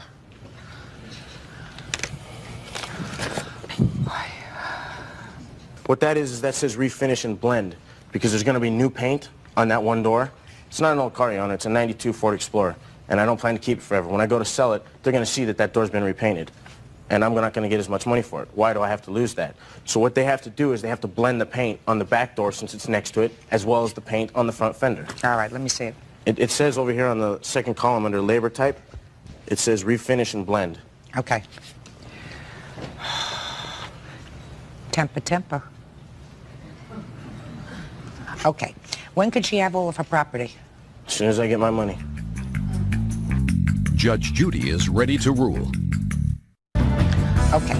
When could she have all of her property? As soon as I get my money. Well, you're going to get your money. $2,573 is what you're going to get. And that gives you $25 to have somebody come in and weave out this cigarette hole. So you're going to get your money. You want to do this exchange within 3 days? I can't do it within 3 days. I'm working. I'd like it. Why not? 3 days. Because I'm working, Your Honor. When can you do it, sir? To be honest with you, I'm having my house is being remodeled inside right now, and everything is like torn apart. Money's so, tight. So I can get it by not this weekend coming up, but the next weekend. I'm off that Saturday and Sunday, and I can spend those whole 2 days going through my house, everything that belongs to her. Okay. Furniture? There's very minimal furniture. There's a table and some chairs, as well as a mirror and a nightstand. And I think that's it for furniture. The rest of it's appliances. What kind of appliances? There's a microwave, coffee grinder, coffee machine, a blender, a toaster oven. Where are you living now, sir? I live in Burbank. Are you living in the house while it's being remodeled? Yes. But everything that was in my living room, bedroom, and office and hallway has been pushed into my kitchen. You can't even walk through there because I had the hardwood floors refinished. Okay. A week from Saturday, make arrangements to pick up all your things. Do you understand? No, Your Honor, I have a restraining order out on her. She can't come to my house, but I've already said that I'm more than willing to pay for a delivery company to pick everything up from my house. Good. A week from Saturday, deliver it. Okay. Your Okay? Honor? There. What? I would like to go up there with a cop so I can get my things because I don't trust him to give me all my things back. He's going to give you all your things back. I don't believe he will. Just a second. I can't. You have a restraining order. Is that right? He just said that there's a restraining order against you. Is that Can correct? I send one of my friends over there? No. He's going to sit. I don't want to create any more difficulty. I assume he does not either. If he's gone so far as to get a restraining order against you, Miss Savoy, I assume he doesn't want you to come again. I assume that if there's any item that is questionable, you'll use the smart thing, do the smart thing, pack it up and send it over. Good. Thank you very much. That's all. All right, so excuse me, step out. Versus Jackson. Step forward, please. Kathy Tracy says when her boyfriend, 23-year-old Steve Jackson, caught her at her ex-boyfriend's house, he destroyed her property. Now she's taking him to court to recover the damages. Order. All rise. Quiet in the courtroom, please. All rise. Sir. Judge, this is number 191 on the calendar in the matter of Tracy versus Jackson. Parties have been sworn in, Your Honor. You may be seated. Have a seat, please. Miss Tracy, your complaint reads like a short novel, but let me see if I understand it. This used to be your boyfriend? Yes. And then you broke up. Is that right? Yes. When you broke up with this gentleman, your name is Steve? Yes, that's right.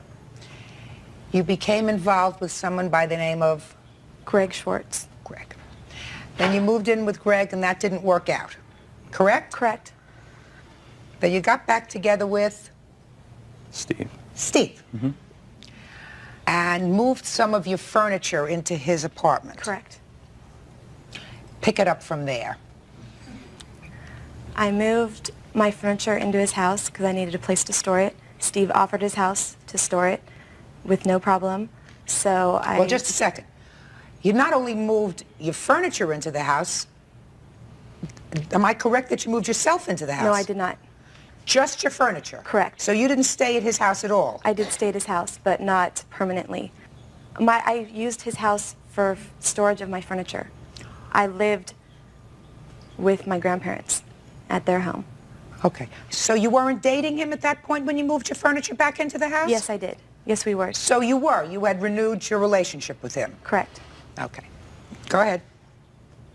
And I moved my things into his house because he said it was okay. It was only a temporary situation until I decided to move back out again and take my things.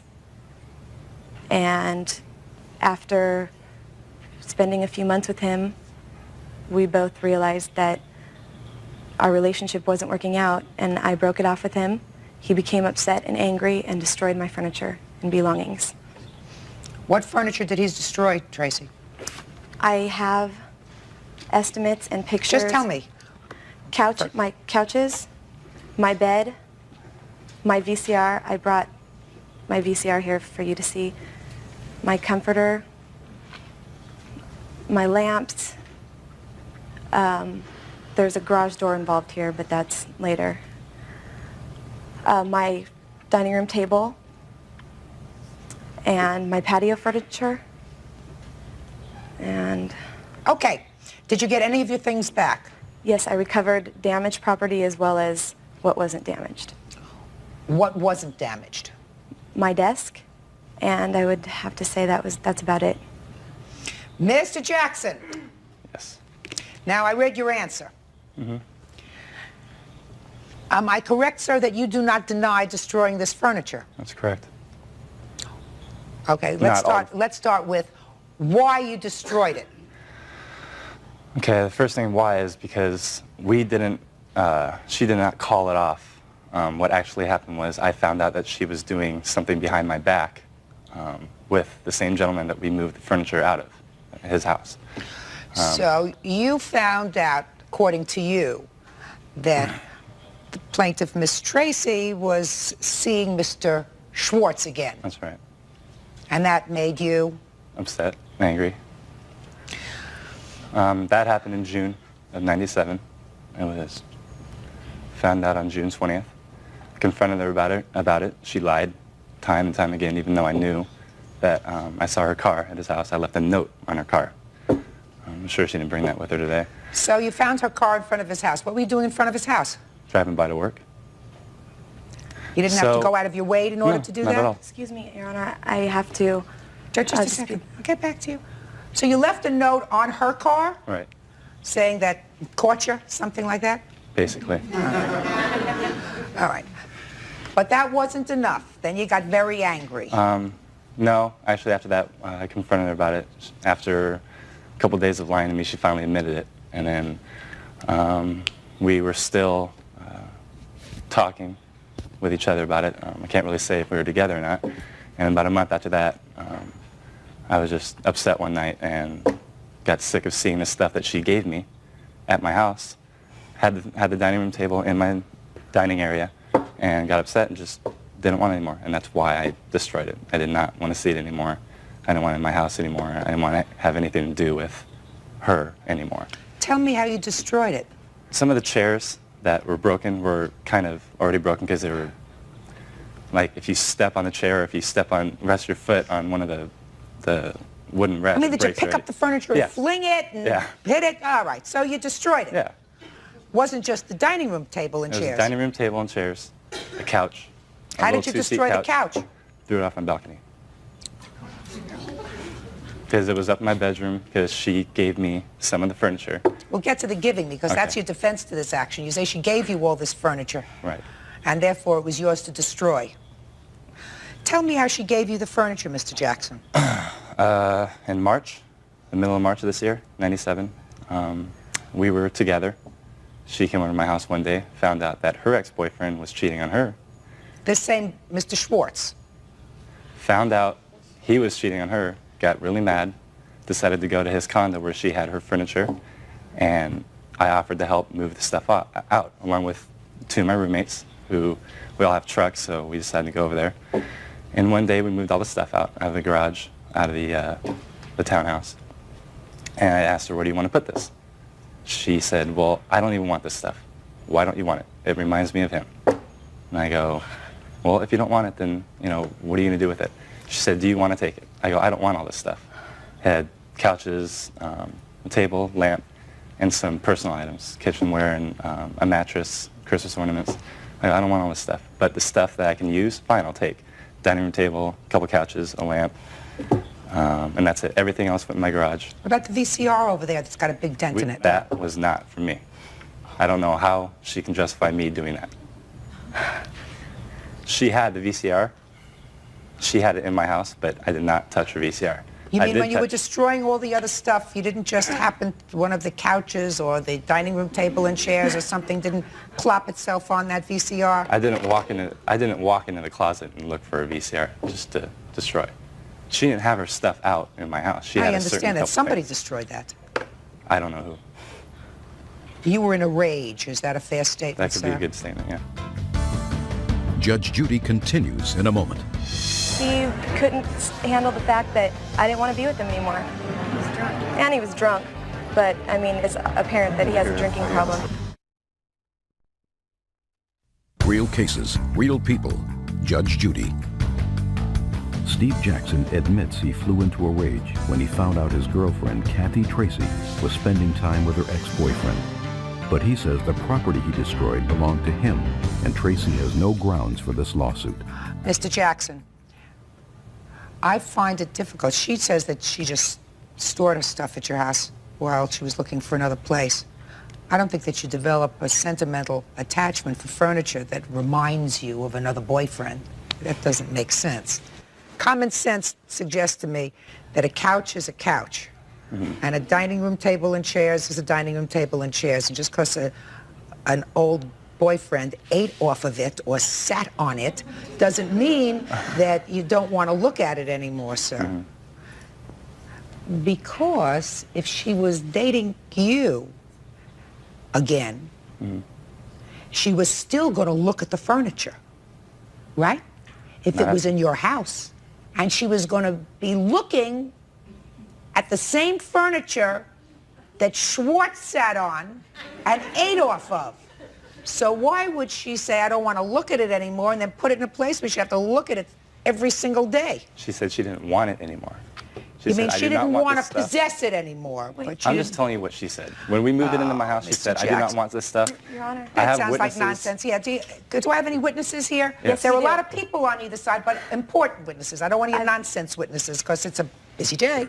Can I? Yeah? Yes. Chris? Step up here. State your name. My name's Chris. Chris, you have a last name. Chris Delacroce. Okay. I helped him move out the furniture out of Schwartz's house? Yes. Okay. It was my understanding that she didn't want it because it reminded her I don't want to know what of your him. understanding was. Your understanding is relevant to you. It's not particularly relevant to me. I want to know what you saw and heard. I saw her furniture move into our house. And what did you hear her say, if anything? Right here. Nothing. Nothing right to me, no. Good. Did you hear her say? Did you hear her say anything to anyone else? No. Good. Sit. You have any other important witnesses for me to hear, Steve? No. Perfect. Do you have any witnesses you wish to me to hear? Important ones.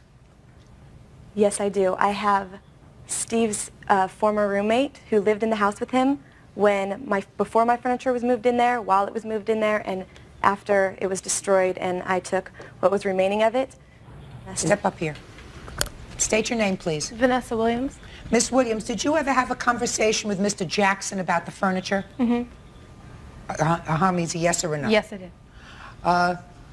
When did you have that conversation about the furniture? The night after it happened. The night after it was destroyed? Mm-hmm. And No. Was that a yes or a no? Yes. Okay. And what did he say to you? He said that he asked me that he said that he felt bad that he did this, and he asked me if he should reimburse her for this, and I told him whatever he wants to do. I didn't really want to get involved at the time. Were you his girlfriend at the time? No. You just was staying there with him? Platonic roommate. I rented a room from him. So he asked you whether he should reimburse her? Right. Mr. Jackson, a couple of other questions I have for you. Why don't you sit down, Miss Williams? Thank you. Did you have any of your own stuff in the apartment? My house? Yeah, in your house. Yes, I did. To destroy your own stuff? No. So you had selective rage? Right? That's correct. Your selective rage, Mr. Jackson, is going to cost you. Can I have a list of items that yes, there's that were pictures, destroyed? estimates. Thank you. Good. And, Your Honor, I also wanted to state when I filed this complaint, I made it for $5,000, but I didn't exactly total it up. It doesn't quite come up to $5,000, and I put the price difference that I came up with. Well, what is it? $3,939.52, I believe. Is that what all of these things cost you? Actually, I took estimates only because the places where I bought this furniture either are not in business anymore, so I got the closest estimate to my furniture that I had. Well, was this almost $4,000 more expensive or less expensive than what you actually paid for the furniture? That is about the approximate price range of the Not price range. I want to know what you actually paid for the furniture. To be exact? Yeah, to be exact. About Because I have the bills here. $3,200, but there is something else included into that that I did not buy. That's the garage door that he broke. Well, you didn't have a garage. Where I was staying the night that he destroyed my furniture. You mean at Schwartz's house? Correct. Let Schwartz sue him, unless you paid Schwartz for the garage door. Well, actually, I'm going to have to pay for it. No, you won't. You don't have to pay for it because he broke it. Let Schwartz sue him. How much was the garage door? $620. Okay, so we're down to $3,200. You just bought this furniture, looks like. Well, it's on hold. What do you mean it's on hold? It's an estimate. They wouldn't... Miss Tracy. Yes? How old was the furniture that was there? Less than 2 years old, and it was brand new. I kept it in perfect condition. That furniture was, I mean, I cherished that. And I took very good care. It was immaculate. It was brand new. There was nothing wrong with anything. All right, now let me take a look at this furniture, what it looks like. There were 2 sofas. Did you throw both sofas out? No. Where's the other There was one? nothing wrong with the other sofa. She moved it out later on. There's nothing wrong with it. Your Honor, Was there he anything wrong with urinated on it. He slashed it up, but he didn't throw it over his balcony because it was too big. No, that is absolutely not true. Let's not talk about slashing it. Did you do anything else to it? No, that is not true. I did not urinate on her couch. Well, that's Did you let anybody else do it? No. Judge Judy continues in a moment. He does not have any ambition in life except to sit on the couch and drink beer and watch the football game. Real cases, real people. Judge Judy. Kathy Tracy is in court with her ex-boyfriend, Steve Jackson, because she claims he destroyed her property in a jealous rage. Mr. Jackson, you slash up her mattress? No, No? I did not. It's all slashed. I didn't slash her mattress. What I did was destroy the dining room table, the chairs, You the didn't- lamp, and the couch. That is not true. Well, who destroyed this? I don't know. She's had the furniture ever since July, the middle of July. Well, and I then thought- 1 month later, she comes in and... Miss Tracy? Yes. When did you get the mattress back? I got the mattress back when I moved all the furniture. The night was July 17th, is when he destroyed all of my furniture at approximately 2 o'clock in the morning. Right, okay. I picked up my furniture that day, that afternoon. He let me come and recover the damaged Are you property. telling me that you took out this damaged mattress? Yes. Why did you take out the damaged mattress? To use it as evidence, because I was obviously going to take him to court over this. Who helped move out the furniture? I had 2 movers helping me. Show this to him, please. Did you... Mr. Jackson, I want you to look at that very carefully, sir. No, I did not do that. That's not my place. She's had the mattresses ever since the middle of July and not touched that. Now I can turn to the pictures of the couch and the table. Can I look through this? The couch isn't in there. I see a picture of a garage door opener, I'm not interested in the a garage door mattress. opener. That's well, I another don't lawsuit. see how she can justify $3,200. Just a second. I asked you about the mattress. Did you do that to the mattress? No, I didn't. I did not touch her mattress. This keeps getting better.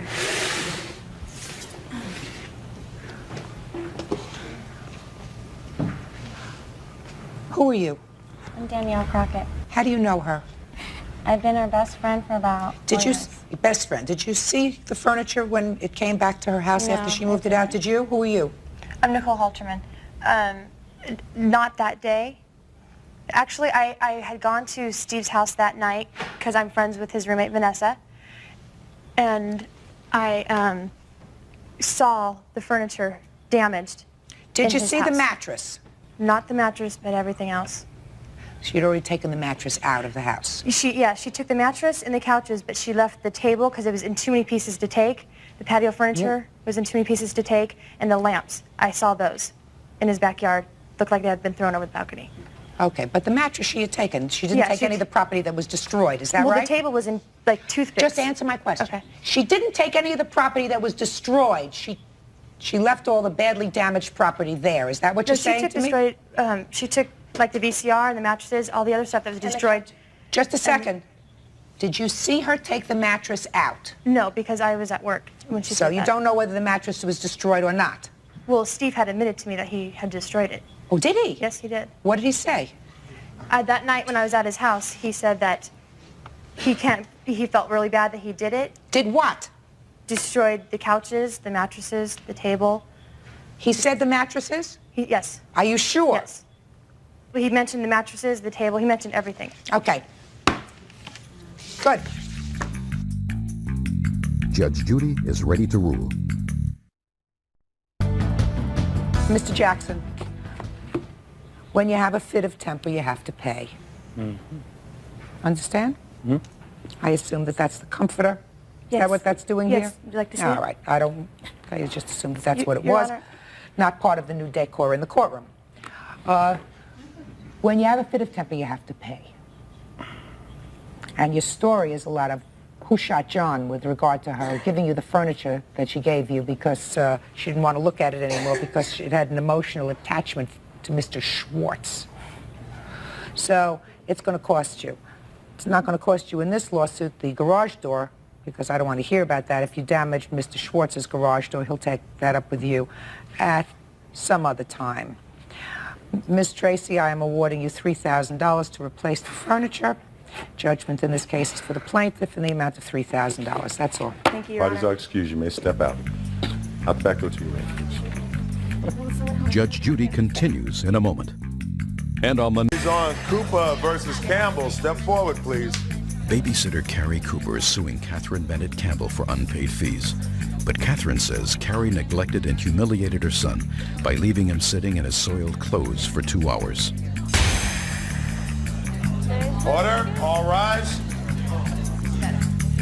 sides, please. Judge, please. Judge number 36 on the calendar in the matter of Cooper versus Campbell. All parties have been sworn in. Judge, you may be seated. Have a seat, please. Well, this case presents a serious problem that a lot of working people have, especially working moms, who have to find appropriate daycare for their children. According to this complaint, Ms. Campbell, you hired the plaintiff to take care of your children while you were working. That's correct. How long did she care for your children?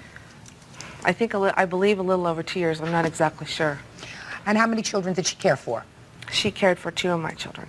I have only 2 children. How old are they? Your son who's 5. My son is 5, and my daughter who's here today as a witness, she is 7.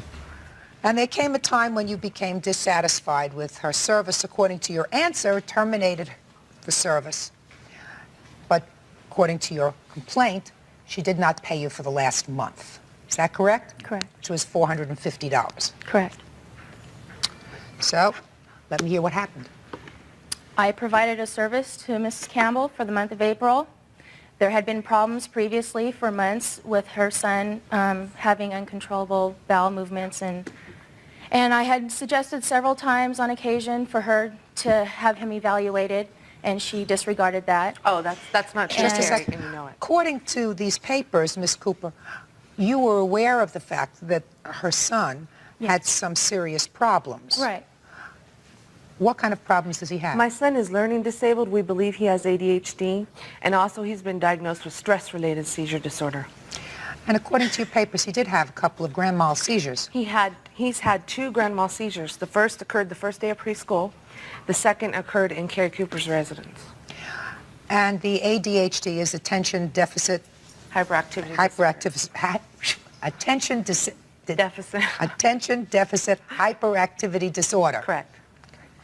And you were aware of that he had yes. these problems. So he soiled himself while in your care. Right. Twice. Twice? No, this has been going on. It was it was the 3rd time. It was the 3rd time. It was more than 3 occasions. No, it wasn't. Don't interrupt. Okay. So what happened on the day that precipitated this lawsuit? This was at 3 p.m., April 30th. I proceeded to call Kathy at her place of employment. At 3 o'clock, the little boy soiled himself. Right. And you called her at her job. Yes. What time does she usually come to pick up the children? 5 o'clock. Okay. So I proceeded to ask her if she can make arrangements for somebody to come pick him up. No, you didn't. Listen, I'm going to get to you in a second. I called her, notified her of the problem, asked if somebody could come pick him up. I didn't have another diaper to change him or a change of clothes. She said he would have to stay like that. You're not helping yourself. Okay. Okay? He would have to stay like that until she got there. At which time, I put him in the hallway because I have tile there. I have carpet everywhere else. I put him in the hallway to wait for his mother. How did you put him in the hallway? I just had him sit on the floor in the hallway. Well, describe this place to me. Okay, my front door, then the hallway, then you go into my living room. The hallway is all tile. And I had him sit there instead of the carpet so my carpet wouldn't get soiled. Do you have any children? Yes, I do. I have 1 child. Boy or a girl? Girl. How old? 5. Well, let me ask you this question. Okay. Why didn't you take off those soiled clothes from the little boy? And at least for the 2 hours that he was waiting, why didn't you put on a pair of your daughter's overalls, something? I just did I called her and asked her to come get him. I did what she told me to do. No, Miss Cooper, I'm talking about humanity. I'm not talking about what she told you to do. She called her at work and you said somebody has to come and get him. Well, this is 3 o'clock in the afternoon.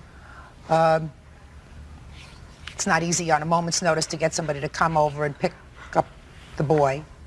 These were children that you had watched for 2 years. You have a child of similar age, who I'm sure has a pair of sweatpants, because girls always have sweatpants, just like boys do. Take off the diaper or the pull-ups that he was wearing. I don't know, burn them, do whatever you want to do with them. And in the meantime, until she gets there, put something of your daughter's on. Why couldn't you do that? Instead of putting him out in the hallway. Since I started watching the kids, he was potty trained. I never agreed on changing diapers. She knew of the problem. She knew that I wasn't going to do that. That's why every time it happened, I called her at work, and either her husband or herself would come pick him up. What do you mean you never agreed? Children have accidents.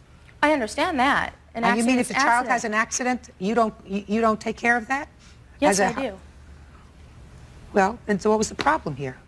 If you wanted to terminate this and say, listen, after today, I'm not taking care of him anymore, I could understand that. My problem, Ms. Cooper, is it's very traumatic for a child. I know I've had children, and it's very traumatic for a child to be left that way, humiliated in a hallway alone.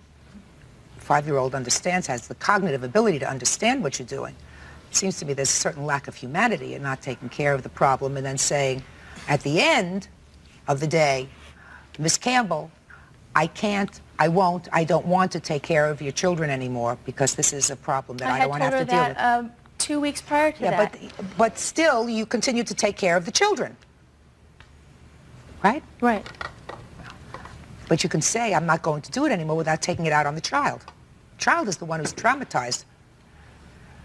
She may feel very badly about her son, but it's the child himself who's left with that feeling, that terrible moment of being in a hallway because he soiled himself, especially when he has the kinds of problems that this little boy has. Who's wrong? All right, Miss Campbell, I see you're real upset. I want to tell you, first of all, she handed me his clothes in a clean bag. The difference between the other two incidents and this, he was wearing a pull-up. All she had to do was take off the pull-up and clean him up, put his clean clothes back on him. She's lying. Those clothes were in a bag. My daughter's here. She knows the story. When I walked up, he was standing by the front door. The neighborhood children had gathered, and they were laughing at my son. I will never in my life forget the look on his face. Judge Judy continues in a moment. My son is going into therapy June 19th for what she did to him, okay? It wasn't a safe environment at all. And later today... You owe me my money. You gotta pay me. Well, I'm not gonna pay you because you still owe me. Real cases, real people. Judge Judy.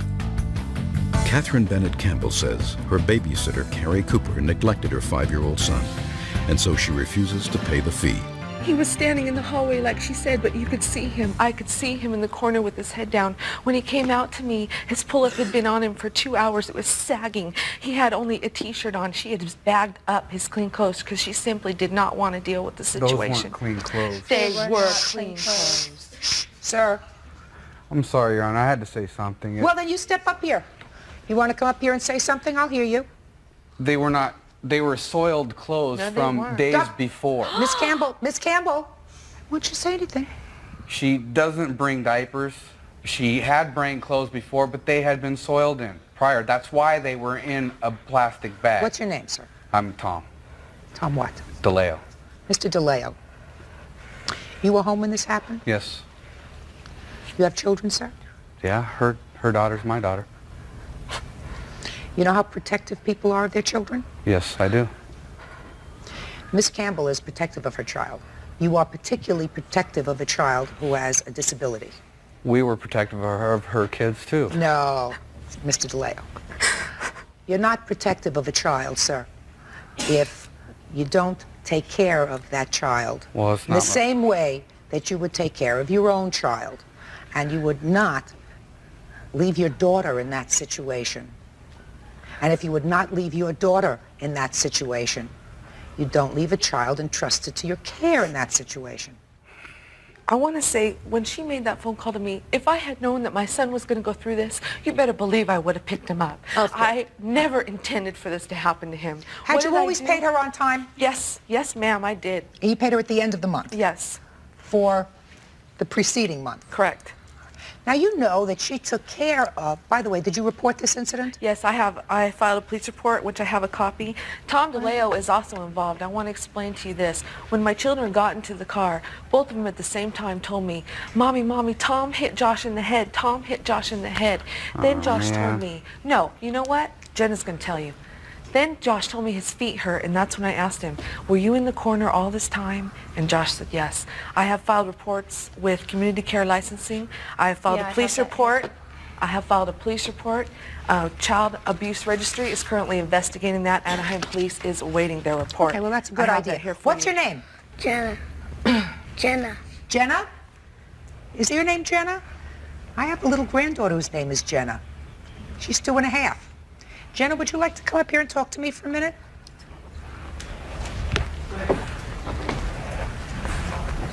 Watch your step. See you, Jenna. Hi. Hi. Jenna, do you remember that day when your brother had a problem? Yes? Well, would you tell me what happened? You look at me and tell me. Well, I came to my babysitter's house. She picked me up from the bus stop, and then we had to do my homework, me and my friend, and then we ate our snack, and then we played the monkey game, and then it was time for Joshua to get up, and then he had been sleeping? Yeah. Mm-hmm. And he did an accident. While in his pants while he was sleeping? Okay, so what happened then? And then Carrie put him in the corner for 2 hours, and then he told me that... Who's Carrie? She. She. That's Carrie? She put him in the corner? And then he told me that Tom hit him in the head because he hit Ashley on accident. Oh, so that Tom hitting him on the head had to do with an argument that their little girl was having with your brother. So he said he hit him on the head because he hit Ashley. Joshua hit Ashley. I see. It didn't have anything to do with him soiling his pants that he got hit in the head, right? Is that right? Good. Anything else you want to tell me? Has it always been okay at this babysitter's for you? Up until this happened? She's a pretty nice babysitter? Yeah. She takes care of you okay? Yeah. Mm-hmm. You never had any complaints before, did you? No? You have a new babysitter now? You like the new babysitter? Want to go back to your seat? Okay. Okay, so at least we found out about this hitting on the head. It didn't really have anything to do with this. No, but how appropriate is it to hit a child with stress-related Kathy, seizure I disorder never in the hit head? Josh in the head. Listen. No way. Listen. That's what my children told me. Judge Judy continues in a moment. I have night. ช็อกแม่ผัวรอบขายบ้านฉันสัญลักษณ์การชนกันฉันเลยสวนกลับนิ่มๆจนสามีโทรมา99สายแล้วกรีดร้องประโยคสุดท้ายว่าฉันนั่งมองสมุดบัญชีที่วางอยู่บนโต๊ะตัวเลขที่แม่ผัวรอบกรอกไว้ทำให้หัวใจฉันเต้นไม่เป็นจังหวะบ้านที่ฉันอุตส่าห์ตั้งใจสร้างทุกมุมทุกพื้นที่ฉันอยู่กับมันด้วยหัวใจกลับถูกเปลี่ยนมือไปโดยไม่บอกฉันแม้แต่คำเดียวฉันพยายามควบคุมลมหายใจเอื้อมมือไปหยิบโทรศัพท์แต่สายของฉันสั่นสะท้านด้วยข้อความจากสามีข้อความแรกสั้นๆคุณแม่ขายบ้านเราไปแล้วแต่ข้อความถัดมามีแต่เครื่องหมายตกใจเต็มหน้าจอฉันก้มลงมองแม่ผัวรอยยิ้มบนใบหน้าของเธอเย็นชาและมั่นใจเหมือนกับเธอได้วางหมากไว้ล่วงหน้าแต่ฉันไม่ได้ยืนเฉยฉันตอบเธอนิ่มๆด้วยน้ำเสียงเยือกเย็นคำพูดที่ออกมาเหมือนสายลมแต่ซ่อนพลังระเบิดเธอขมวดคิ้วสายตาที่เคยคุมเกมอยู่กลับเริ่มสั่นเล็กน้อยฉันเห็นความไม่มั่นคงนั้นและใช้มันทุกคำตอบทุกการสบตาทุกรอยยิ้มเป็นการต่อสู้แบบไร้เสียงโทรศัพท์ฉันสั่นอีกครั้งนี้เป็นสายจากสามีสายแล้วสายเล่าจนเสียงกรีดร้องของเขาแทบจะทะลุผ่านหน้าจอทำไมเธอไม่บอกฉันแต่ฉันยังคงเงียบไม่ตอบอะไรเพราะฉันรู้ว่าพลังที่แท้จริงไม่ได้อยู่ที่การตะโกนแม่ผัวเริ่มถอยหลังแต่ยังพยายามแซงทำเป็นมั่นใจฉันก้าวเข้าไปใกล้แต่ไม่ได้พูดอะไรเพิ่มเพียงแค่สายตาของฉันก็สามารถสั่นคลอนเธอได้โทรศัพท์ของสามียังคงสั่น99สายแต่ฉันไม่รับฉันยืนอยู่ตรงกลางของบ้านที่เคยเต็มไปด้วยความอบอุ่นตอนนี้กลายเป็นสนามรบที่เงียบสงัดทุกการเคลื่อนไหวทุกการหายใจเป็นเหมือนนาฬิกานับถอยหลังฉันมองแม่ผัวเธอรู้ว่าเกมเริ่มเปลี่ยนแต่ไม่มีใครรู้ว่าเกมนี้จะจบยังไงความเงียบระหว่างเราแน่นขึ้นเหมือนกำแพงแก้วที่กั้นไม่ให้ใครผ่านได้ฉันยิ้มบาง เธอเริ่มสั่นเล็กน้อยอีกครั้งแต่ก่อนที่ใครจะได้พูดอะไรโทรศัพท์ฉันดังขึ้นอีกครั้งครั้งนี้เสียงสามีเต็มไปด้วยความหวาดกลัวและความสับสนและคำสุดท้ายที่เขากรีดร้องประโยคนั้นสั่นสะเทือนหัวใจฉันเสียงโทรศัพท์ของสามียังคงก้องอยู่ในหูฉันแต่ฉันยังยืนนิ่งอยู่กลางบ้านราวกับทุกวินาทีที่ผ่านไปช้าเป็นชั่วโมงแม่ผัวก้าวถอยหลังแต่สายตาเธอเต็มไปด้วยความวิตกฉันเดินไปที่ห้องนั่งเล่นหยิบแฟ้มเอกสารบางส่วนขึ้นมาดูข้อมูลการซื้อขายบ้านที่เธอพยายามซ่อนไว้แต่ฉันพบความผิดพลาดเล็กๆรอยลายเซ็นที่ไม่สมบูรณ์และช่องว่างที่เธอไม่ทันระวังฉันยิ้มบางๆความรู้สึกอิ่มเอมคล้ายพลังที่ไหลเวียนทั่วร่างแม่ผัวไม่พูดอะไรแต่ฉันรู้ว่าเธอกำลังคิดทุกคำพูดของฉันเป็นดาบแม้จะนิ่มนวลแต่สามารถตัดผ่านความภูมิใจของเธอฉันเดินไปที่หน้าต่างมองออกไปยังถนนทุกอย่างเงียบสงัดเหมือนโลกหยุดหมุนรอบฉันแต่ความตึงเครียดกลับแน่นขึ้นในห้องโทรศัพท์ยังคงสั่นแต่ฉันยังไม่รับสามีของฉันยังคงตะโกนผ่านเสียงสั่นเธอทำแบบนี้ได้ยังไงแต่ฉันไม่ได้ตอบเพราะฉันรู้ดีว่าคำพูดใดในเวลานี้ก็ไม่มีค่ามากเท่ากับการวางหมากที่ถูกต้องแม่ผัวยืนนิ่งราวกับทุกการหายใจของเธอถูกฉันจับไว้ฉันละสายตาจากเอกสารหันมามองเธออย่างจงใจแต่ยังไม่พูดอะไรเพียงแค่ปล่อยให้ความเงียบครอบงำและแล้วเสียงโทรศัพท์ของสามีดังขึ้นอีกครั้งฉันถือมาในมือแต่นิ่งเงียบรอให้ความคาดหวังของเขาเพิ่มขึ้นเรื่อยๆสายตาของแม่ผัวยังคงมองฉันมีทั้งความสงสัยและความกลัวซ่อนอยู่เบื้องหลังฉันเพียงยืนอยู่ตรงนั้นไม่เคลื่อนไหวไม่ตอบโต้ปล่อยให้เวลาผ่านไปอย่างช้าๆเหมือนการบีบอัดความตึงเครียดให้แน่นขึ้นเรื่อยๆโทรศัพท์ยังสั่นไม่หยุดแต่ฉันไม่ยอมรับสายและความเงียบในบ้านกลับยาวนานราวกับทุกคนกำลังรอสิ่งที่จะเกิดขึ้นแต่สิ่งนั้นไม่เคยปรากฏแสงแดดยามบ่ายส่องผ่านหน้าต่างกระทบกับเอกสารในมือฉันเงาของแม่ผัวสะท้อนอยู่บนพื้นแต่ฉันยังคงยิ้มบางๆเพียงแค่สายตาเพียงแค่ความเงียบก็สามารถเปลี่ยนเกมทั้งเกมได้ทุกอย่างหยุดชั่วขณะแต่ในใจฉันรู้ว่าการต่อสู้ยังไม่จบและทุกสิ่งกำลังรอเวลาที่เหมาะสมรอเวลาที่จะพลิกเกมให้สุดโต่งแต่ตอนนี้ยังไม่มีอะไรเกิดขึ้นโทรศัพท์ยังคงสั่นและฉันยืนนิ่งเงียบสงัดราวกับโลกทั้งใบถูกแขวนไว้ในชั่วขณะที่ทุกคนรอแต่สิ่งที่จะเกิดขึ้นไม่เคยมาถึงแสงแดดเริ่มเลื่อนต่ำลงฉันยังคงยืนอยู่กลางบ้านมือกำเอกสารแน่นแต่หัวใจกลับสงบนิ่งราวน้ำลึกแม่ผัวยืนข้างฉันแต่เธอไม่กล้าแม้แต่จะหายใจดังความเงียบในห้องเหมือนดักจับทุกลมหายใจของเราโทรศัพท์ของสามียังสั่นไม่หยุด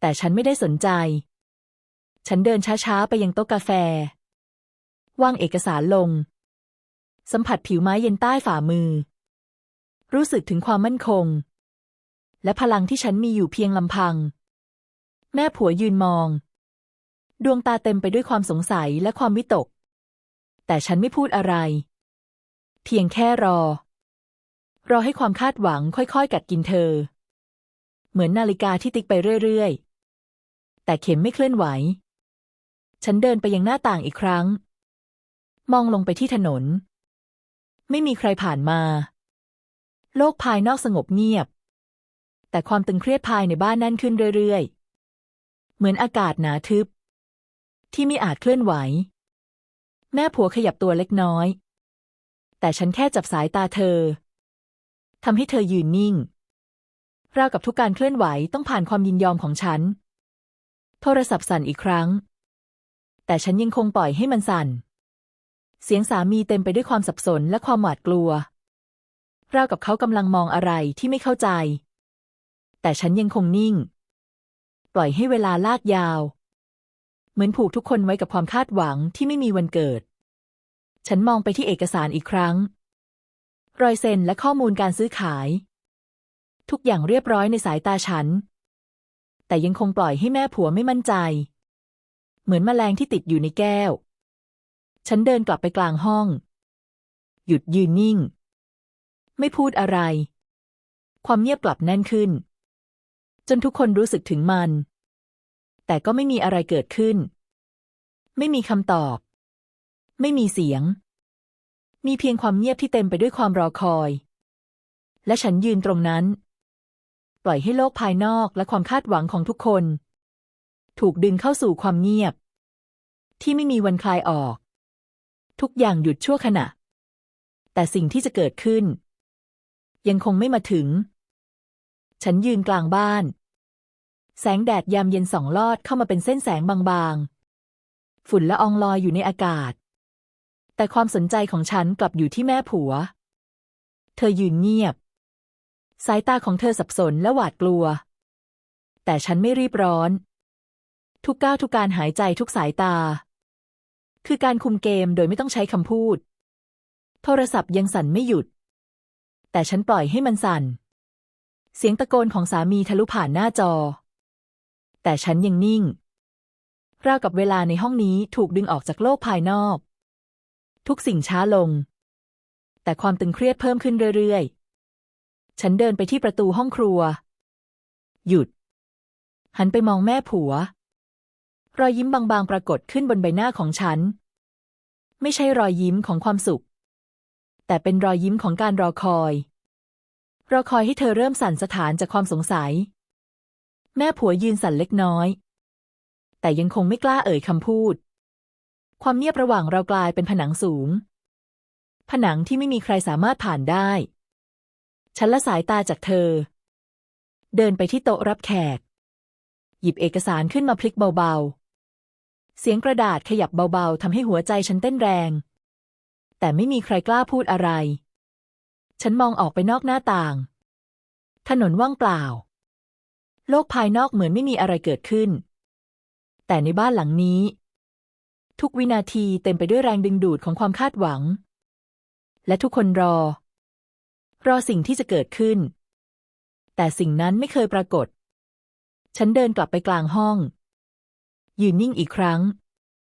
มือข้างหนึ่งถือโทรศัพท์อีกข้างหนึ่งถือเอกสารทั้งสองสิ่งสั่นอยู่ในมือฉันแต่ฉันยังไม่ทำอะไรเพียงแค่ปล่อยให้ความเงียบกดดันให้ทุกคนติดอยู่ในเวลาเดียวกันแม่ผัวถอนหายใจเบาๆแต่ฉันก็ยังไม่พูดไม่เคลื่อนไหวเพียงแค่สายตาและรอยยิ้มบางๆทำให้เธอไม่มั่นใจเหมือนแมลงที่พยายามบินออกจากขวดแต่ฝาปิดแน่นโทรศัพท์สั่นอีกครั้งนี้เป็นสายที่100แต่ฉันยังคงนิ่งทุกเสียงที่ก้องอยู่ในห้องทุกสายตาที่จับจ้องมาที่ฉันไม่มีใครรู้ว่าต่อไปจะเกิดอะไรและความคาดหวังนั้นยังคงถูกลากยาวออกไปแต่สิ่งที่จะเกิดขึ้นยังไม่ปรากฏฉันยืนอยู่ตรงกลางปล่อยให้ความเงียบเป็นสิ่งเดียวที่เคลื่อนไหว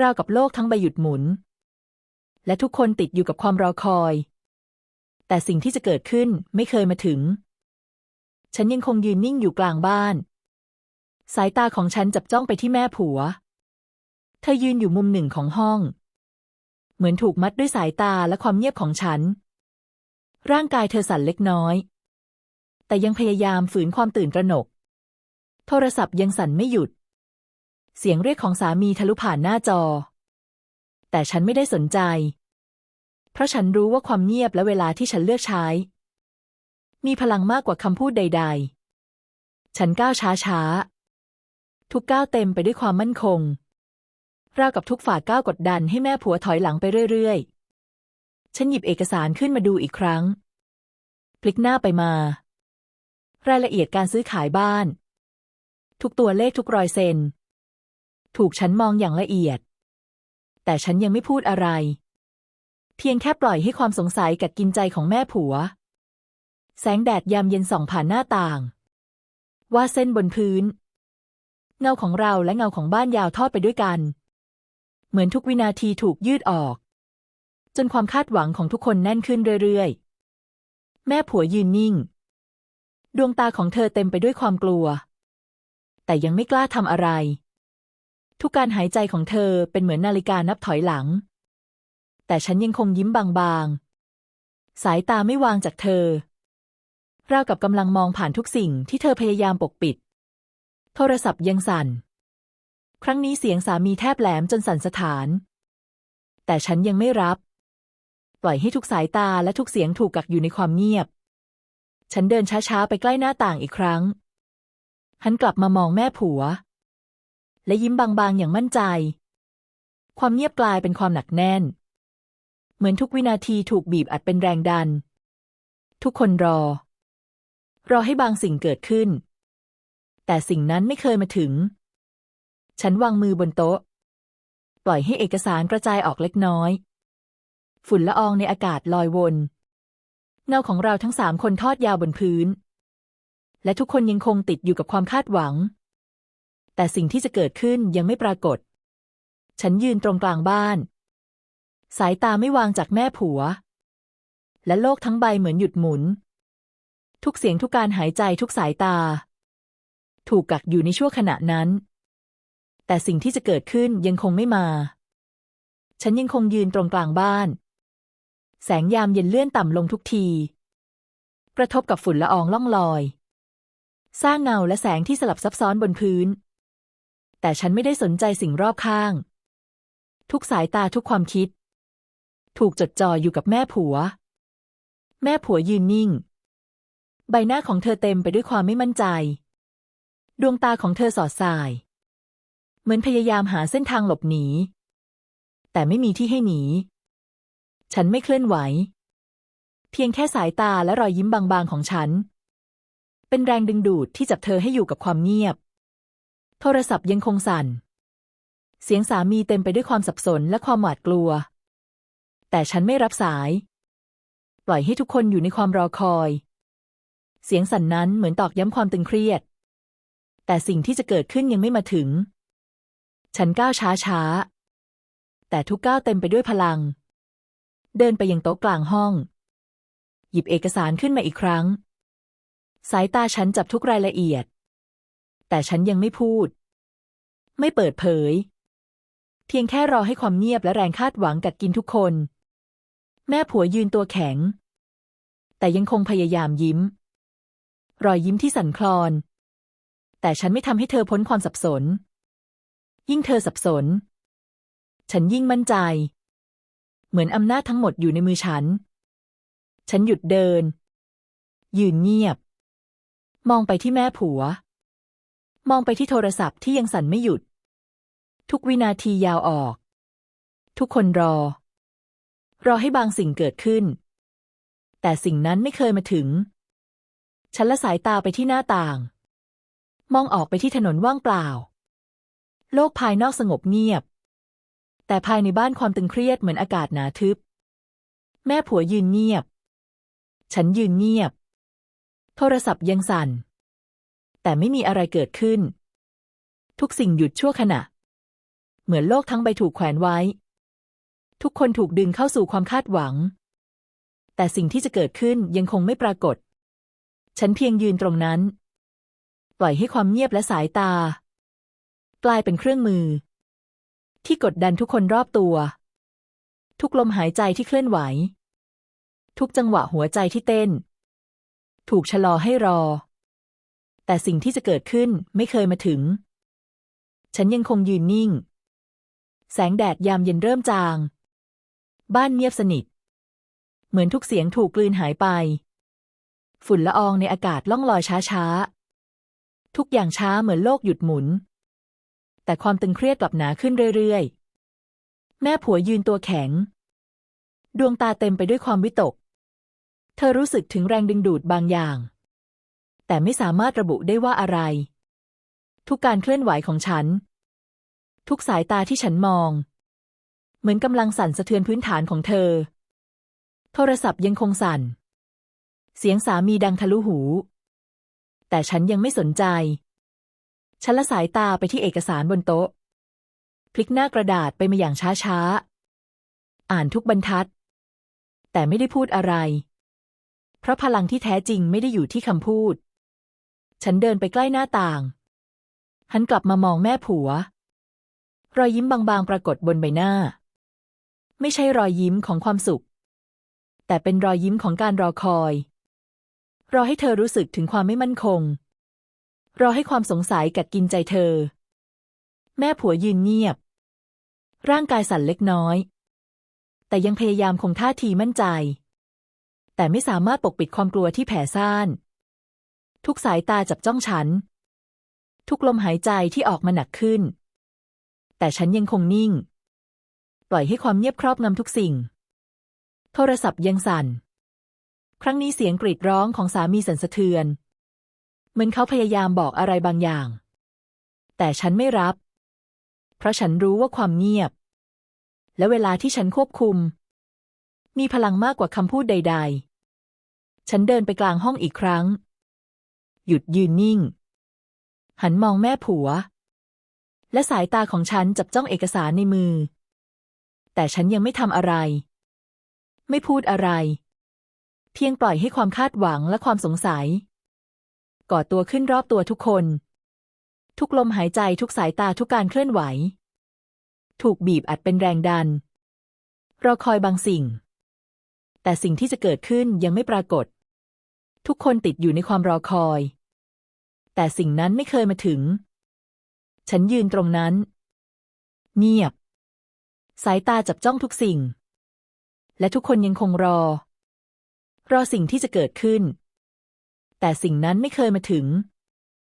ฉันยังคงยืนนิ่งตรงกลางบ้านแสงเย็นของยามเย็นกระทบพื้นไม้ฝุ่นละอองลอยช้าๆในอากาศบ้านเงียบสนิทเหมือนทุกสิ่งรอบตัวถูกตรึงไว้แม้เสียงโทรศัพท์ของสามียังคงก้องอยู่แต่ฉันไม่สนใจปล่อยให้มันสั่นต่อไปทุกเสียงทุกการสั่นเป็นเพียงเงาสะท้อนของความตึงเครียดในห้องนี้แม่ผัวยืนอยู่มุมหนึ่งร่างเธอสั่นเล็กน้อยสายตาของเธอสอดส่ายเหมือนพยายามค้นหาความปลอดภัยแต่ไม่มีที่ให้หลบหนีฉันเดินช้าๆทุกก้าวเต็มไปด้วยความมั่นคงเหมือนแรงโน้มถ่วงดึงดูดให้เธอยืนอยู่กับที่ฉันหยิบเอกสารอีกครั้งพลิกหน้าเบาๆแต่ไม่พูดอะไรไม่เปิดเผยสิ่งที่ฉันรู้เพราะฉันรู้ว่าการรอคอยและความเงียบที่ฉันสร้างขึ้นมีพลังมากกว่าการตะโกนใดๆฉันเดินไปที่หน้าต่างมองออกไปยังถนนว่างเปล่าโลกภายนอกสงบเงียบแต่ภายในบ้านทุกลมหายใจทุกสายตาทุกการเคลื่อนไหวเต็มไปด้วยแรงดันราวกับทุกวินาทีถูกยืดออกให้ทุกคนติดอยู่กับความคาดหวังแม่ผัวยังคงยืนนิ่งพยายามไม่แสดงความกลัวแต่ทุกเส้นสายบนใบหน้าเธอเผยความวิตกฉันยิ้มบางๆราวกับพูดโดยไม่ใช้คำพูดความเงียบของฉันเป็นดั่งสายฟ้าที่เธอสัมผัสแต่ไม่สามารถจับต้องได้โทรศัพท์สั่นอีกครั้งเสียงสามีเต็มไปด้วยความสับสนและความหวาดกลัวแต่ฉันยังไม่รับปล่อยให้ทุกสายตาและทุกเสียงถูกกักอยู่ในความเงียบทุกคนรอสิ่งที่จะเกิดขึ้นแต่สิ่งนั้นไม่เคยมาถึงฉันเดินกลับไปกลางห้องหยุดยืนนิ่งมองไปยังแม่ผัวและสายตาของฉันยังคงจับจ้องเอกสารในมือแต่ฉันยังไม่ทำอะไรไม่พูดอะไรเพียงปล่อยให้ความคาดหวังและความสงสัยก่อตัวขึ้นรอบตัวทุกคนทุกลมหายใจทุกสายตาทุกการเคลื่อนไหวถูกบีบอัดเป็นแรงดันรอคอยบางสิ่งแต่สิ่งที่จะเกิดขึ้นยังไม่ปรากฏทุกคนติดอยู่ในความรอคอยแต่สิ่งนั้นไม่เคยมาถึงฉันยืนตรงนั้นเงียบสายตาจับจ้องทุกสิ่งและทุกคนยังคงรอสิ่งที่จะเกิดขึ้นแต่สิ่งนั้นไม่เคยมาถึงเวลาผ่านไปช้า แต่ฉันไม่เคลื่อนไหวไม่พูดอะไรทุกคนในบ้านเหมือนถูกตรึงด้วยแรงดึงดูดของฉันราวกับชั่วขณะนี้ไม่มีวันสิ้นสุดทุกลมหายใจทุกการเต้นของหัวใจถูกกักขังไว้ในความเงียบแต่สิ่งที่จะเกิดขึ้นยังคงไม่มาถึงฉันยังคงยืนนิ่งตรงกลางบ้านสายตาของฉันจับจ้องทุกสิ่งรอบตัวฝุ่นละอองลอยในอากาศเป็นเส้นสายบางๆแสงอาทิตย์ลับขอบฟ้าทอดเงาเป็นลวดลายยาวบนพื้นไม้ทุกอย่างช้าและเงียบแต่ความตึงเครียดกลับแน่นขึ้นเหมือนอากาศถูกบีบอัดเป็นก้อนหนักจนแทบหายใจไม่ออกแม่ผัวยังยืนอยู่มุมห้องร่างกายเธอสั่นเล็กน้อยดวงตาของเธอหลบสายตาฉันไม่ได้แต่เธอยังคงพยายามฝืนท่าทีทุกลมหายใจของเธอหนักขึ้นเหมือนรู้ดีว่าการเคลื่อนไหวผิดนิดเดียวอาจเปลี่ยนเกมทั้งหมดฉันวางเอกสารลงบนโต๊ะช้าๆสัมผัสเนื้อกระดาษเย็นเบาใต้ฝ่ามือพลิกหน้ากระดาษอย่างช้าๆแต่ไม่ได้พูดอะไรไม่เปิดเผยสิ่งที่ฉันรู้เพราะฉันเข้าใจดีว่าการรอคอยและความเงียบที่ฉันสร้างทรงพลังกว่าการตะโกนหรือคำข่มขู่ใดๆโทรศัพท์ยังคงสั่นเสียงสามีเต็มไปด้วยความหวาดกลัวและความสับสนแต่ฉันยังไม่รับปล่อยให้ทุกเสียงทุกสายตาถูกกักอยู่ในความเงียบเหมือนเวลาในบ้านนี้ถูกยืดออกทุกคนติดอยู่กับความคาดหวังแต่สิ่งที่จะเกิดขึ้นไม่เคยมาถึงฉันเดินช้าๆไปยังหน้าต่างอีกครั้งมองออกไปยังถนนว่างเปล่าโลกภายนอกสงบเงียบแต่ในบ้านทุกลมหายใจทุกสายตาทุกการเคลื่อนไหวเต็มไปด้วยแรงดันทุกวินาทีถูกยืดออกเหมือนผูกทุกคนไว้กับความรอคอยที่ไม่มีวันสิ้นสุดแม่ผัวยืนนิ่งร่างกายแข็งทื่อสายตาเต็มไปด้วยความกลัวแต่ยังพยายามคงท่าทีมั่นใจแต่ฉันไม่เคลื่อนไหวเพียงแค่สายตาและรอยยิ้มบางๆของฉันทำให้เธอไม่สามารถหลบหนีราวกับถูกมองทะลุไปทุกความคิดฉันยืนตรงกลางห้องไม่พูดไม่เคลื่อนไหวปล่อยให้ความเงียบและแรงคาดหวังครอบงำทุกอย่างทุกลมหายใจทุกสายตาทุกจังหวะหัวใจถูกบีบอัดจนแน่นทุกคนรอให้บางสิ่งเกิดขึ้นแต่สิ่งนั้นไม่เคยมาถึงและฉันยังคงยืนตรงนั้นปล่อยให้เวลาช้าลงอีกให้ทุกวินาทีเหมือนลากยาวออกไปทุกคนติดอยู่กับความรอคอยแต่สิ่งที่จะเกิดขึ้นยังคงไม่ปรากฏและบ้านหลังนี้ยังคงเต็มไปด้วยความเงียบที่ตึงเครียดที่ไม่เคยถูกทำลายฉันยังคงยืนนิ่งตรงกลางบ้านสายตาจับจ้องทุกสิ่งรอบตัวแต่ครั้งนี้ฉันถอนหายใจเบาๆเหมือนปล่อยให้ความตึงเครียดทั้งหมดค่อยๆคลายออกแม่ผัวยืนตัวแข็งสายตาเริ่มละสายตาจากฉันร่างกายเธอเริ่มคลายความตึงเหมือนเพิ่งรู้ว่าการต่อสู้ไม่ได้อยู่ที่เสียงตะโกนหรือการข่มขู่แต่เป็นการรอคอยและการเข้าใจสถานการณ์โทรศัพท์ยังคงสั่นอยู่ในมือฉันแต่ฉันกดวางมันลงไม่ต้องตอบไม่ต้องรีบร้อนเพราะบางครั้งพลังที่แท้จริงคือการนิ่งเฉยและยืนหยัดด้วยความมั่นคงฉันหยิบเอกสารขึ้นมาวางคืนบนโต๊ะจัดให้เรียบร้อยเหมือนทุกอย่างยังสงบเหมือนเดิมแต่ความเปลี่ยนแปลงได้เกิดขึ้นแล้วความไม่มั่นใจและความสับสนในสายตาของแม่ผัวก็เพียงพอที่จะทำให้ทุกอย่างในเกมนี้พลิกไปฉันเดินไปยังหน้าต่างมองออกไปที่ถนนว่างเปล่าโลกภายนอกยังคงสงบแต่บ้านหลังนี้เต็มไปด้วยความตระหนักและความเข้าใจใหม่ทุกคนในบ้านหยุดนิ่งรับรู้ถึงการเปลี่ยนแปลงโดยไม่ต้องคำพูดแม่ผัวยืนเงียบฉันมองรอยยิ้มบางๆบนใบหน้าเธอไม่ใช่รอยยิ้มของความพ่ายแพ้แต่เป็นรอยยิ้มของการยอมรับการเข้าใจว่าบางสิ่งต้องปล่อยให้เวลาเป็นตัวตัดสินฉันหันไปมองโทรศัพท์อีกครั้งคราวนี้ไม่รู้สึกอยากรับสายเพราะฉันรู้ว่าการรอคอยและการนิ่งเฉยทำให้ทุกคนเรียนรู้สิ่งสำคัญบางอย่างพลังไม่ได้อยู่ที่การตะโกนหรือโต้เถียงแต่คือการยืนหยัดด้วยความมั่นคงและการรู้จักรอเวลาที่เหมาะสม ฉันยืนนิ่งกลางบ้านสายตาจับจ้องทุกคนรอบตัวแต่ไม่มีความตึงเครียดอีกต่อไปความสงบคลี่คลายและแม้เรื่องราวทั้งหมดยังไม่จบแต่ความเข้าใจและความชัดเจนได้เกิดขึ้นแล้วในบ้านหลังนี้บ้านหลังนี้กลับคืนสู่ความสงบแต่ความสัมพันธ์และพลังภายในของทุกคนจะยังคงเติบโตและหมุนต่อไปเหมือนเวลาที่ไม่เคยหยุดและฉันยืนอยู่ตรงกลางพร้อมเผชิญทุกสิ่งที่จะเกิดขึ้นต่อไปด้วยความมั่นคงและความสงบในหัวใจ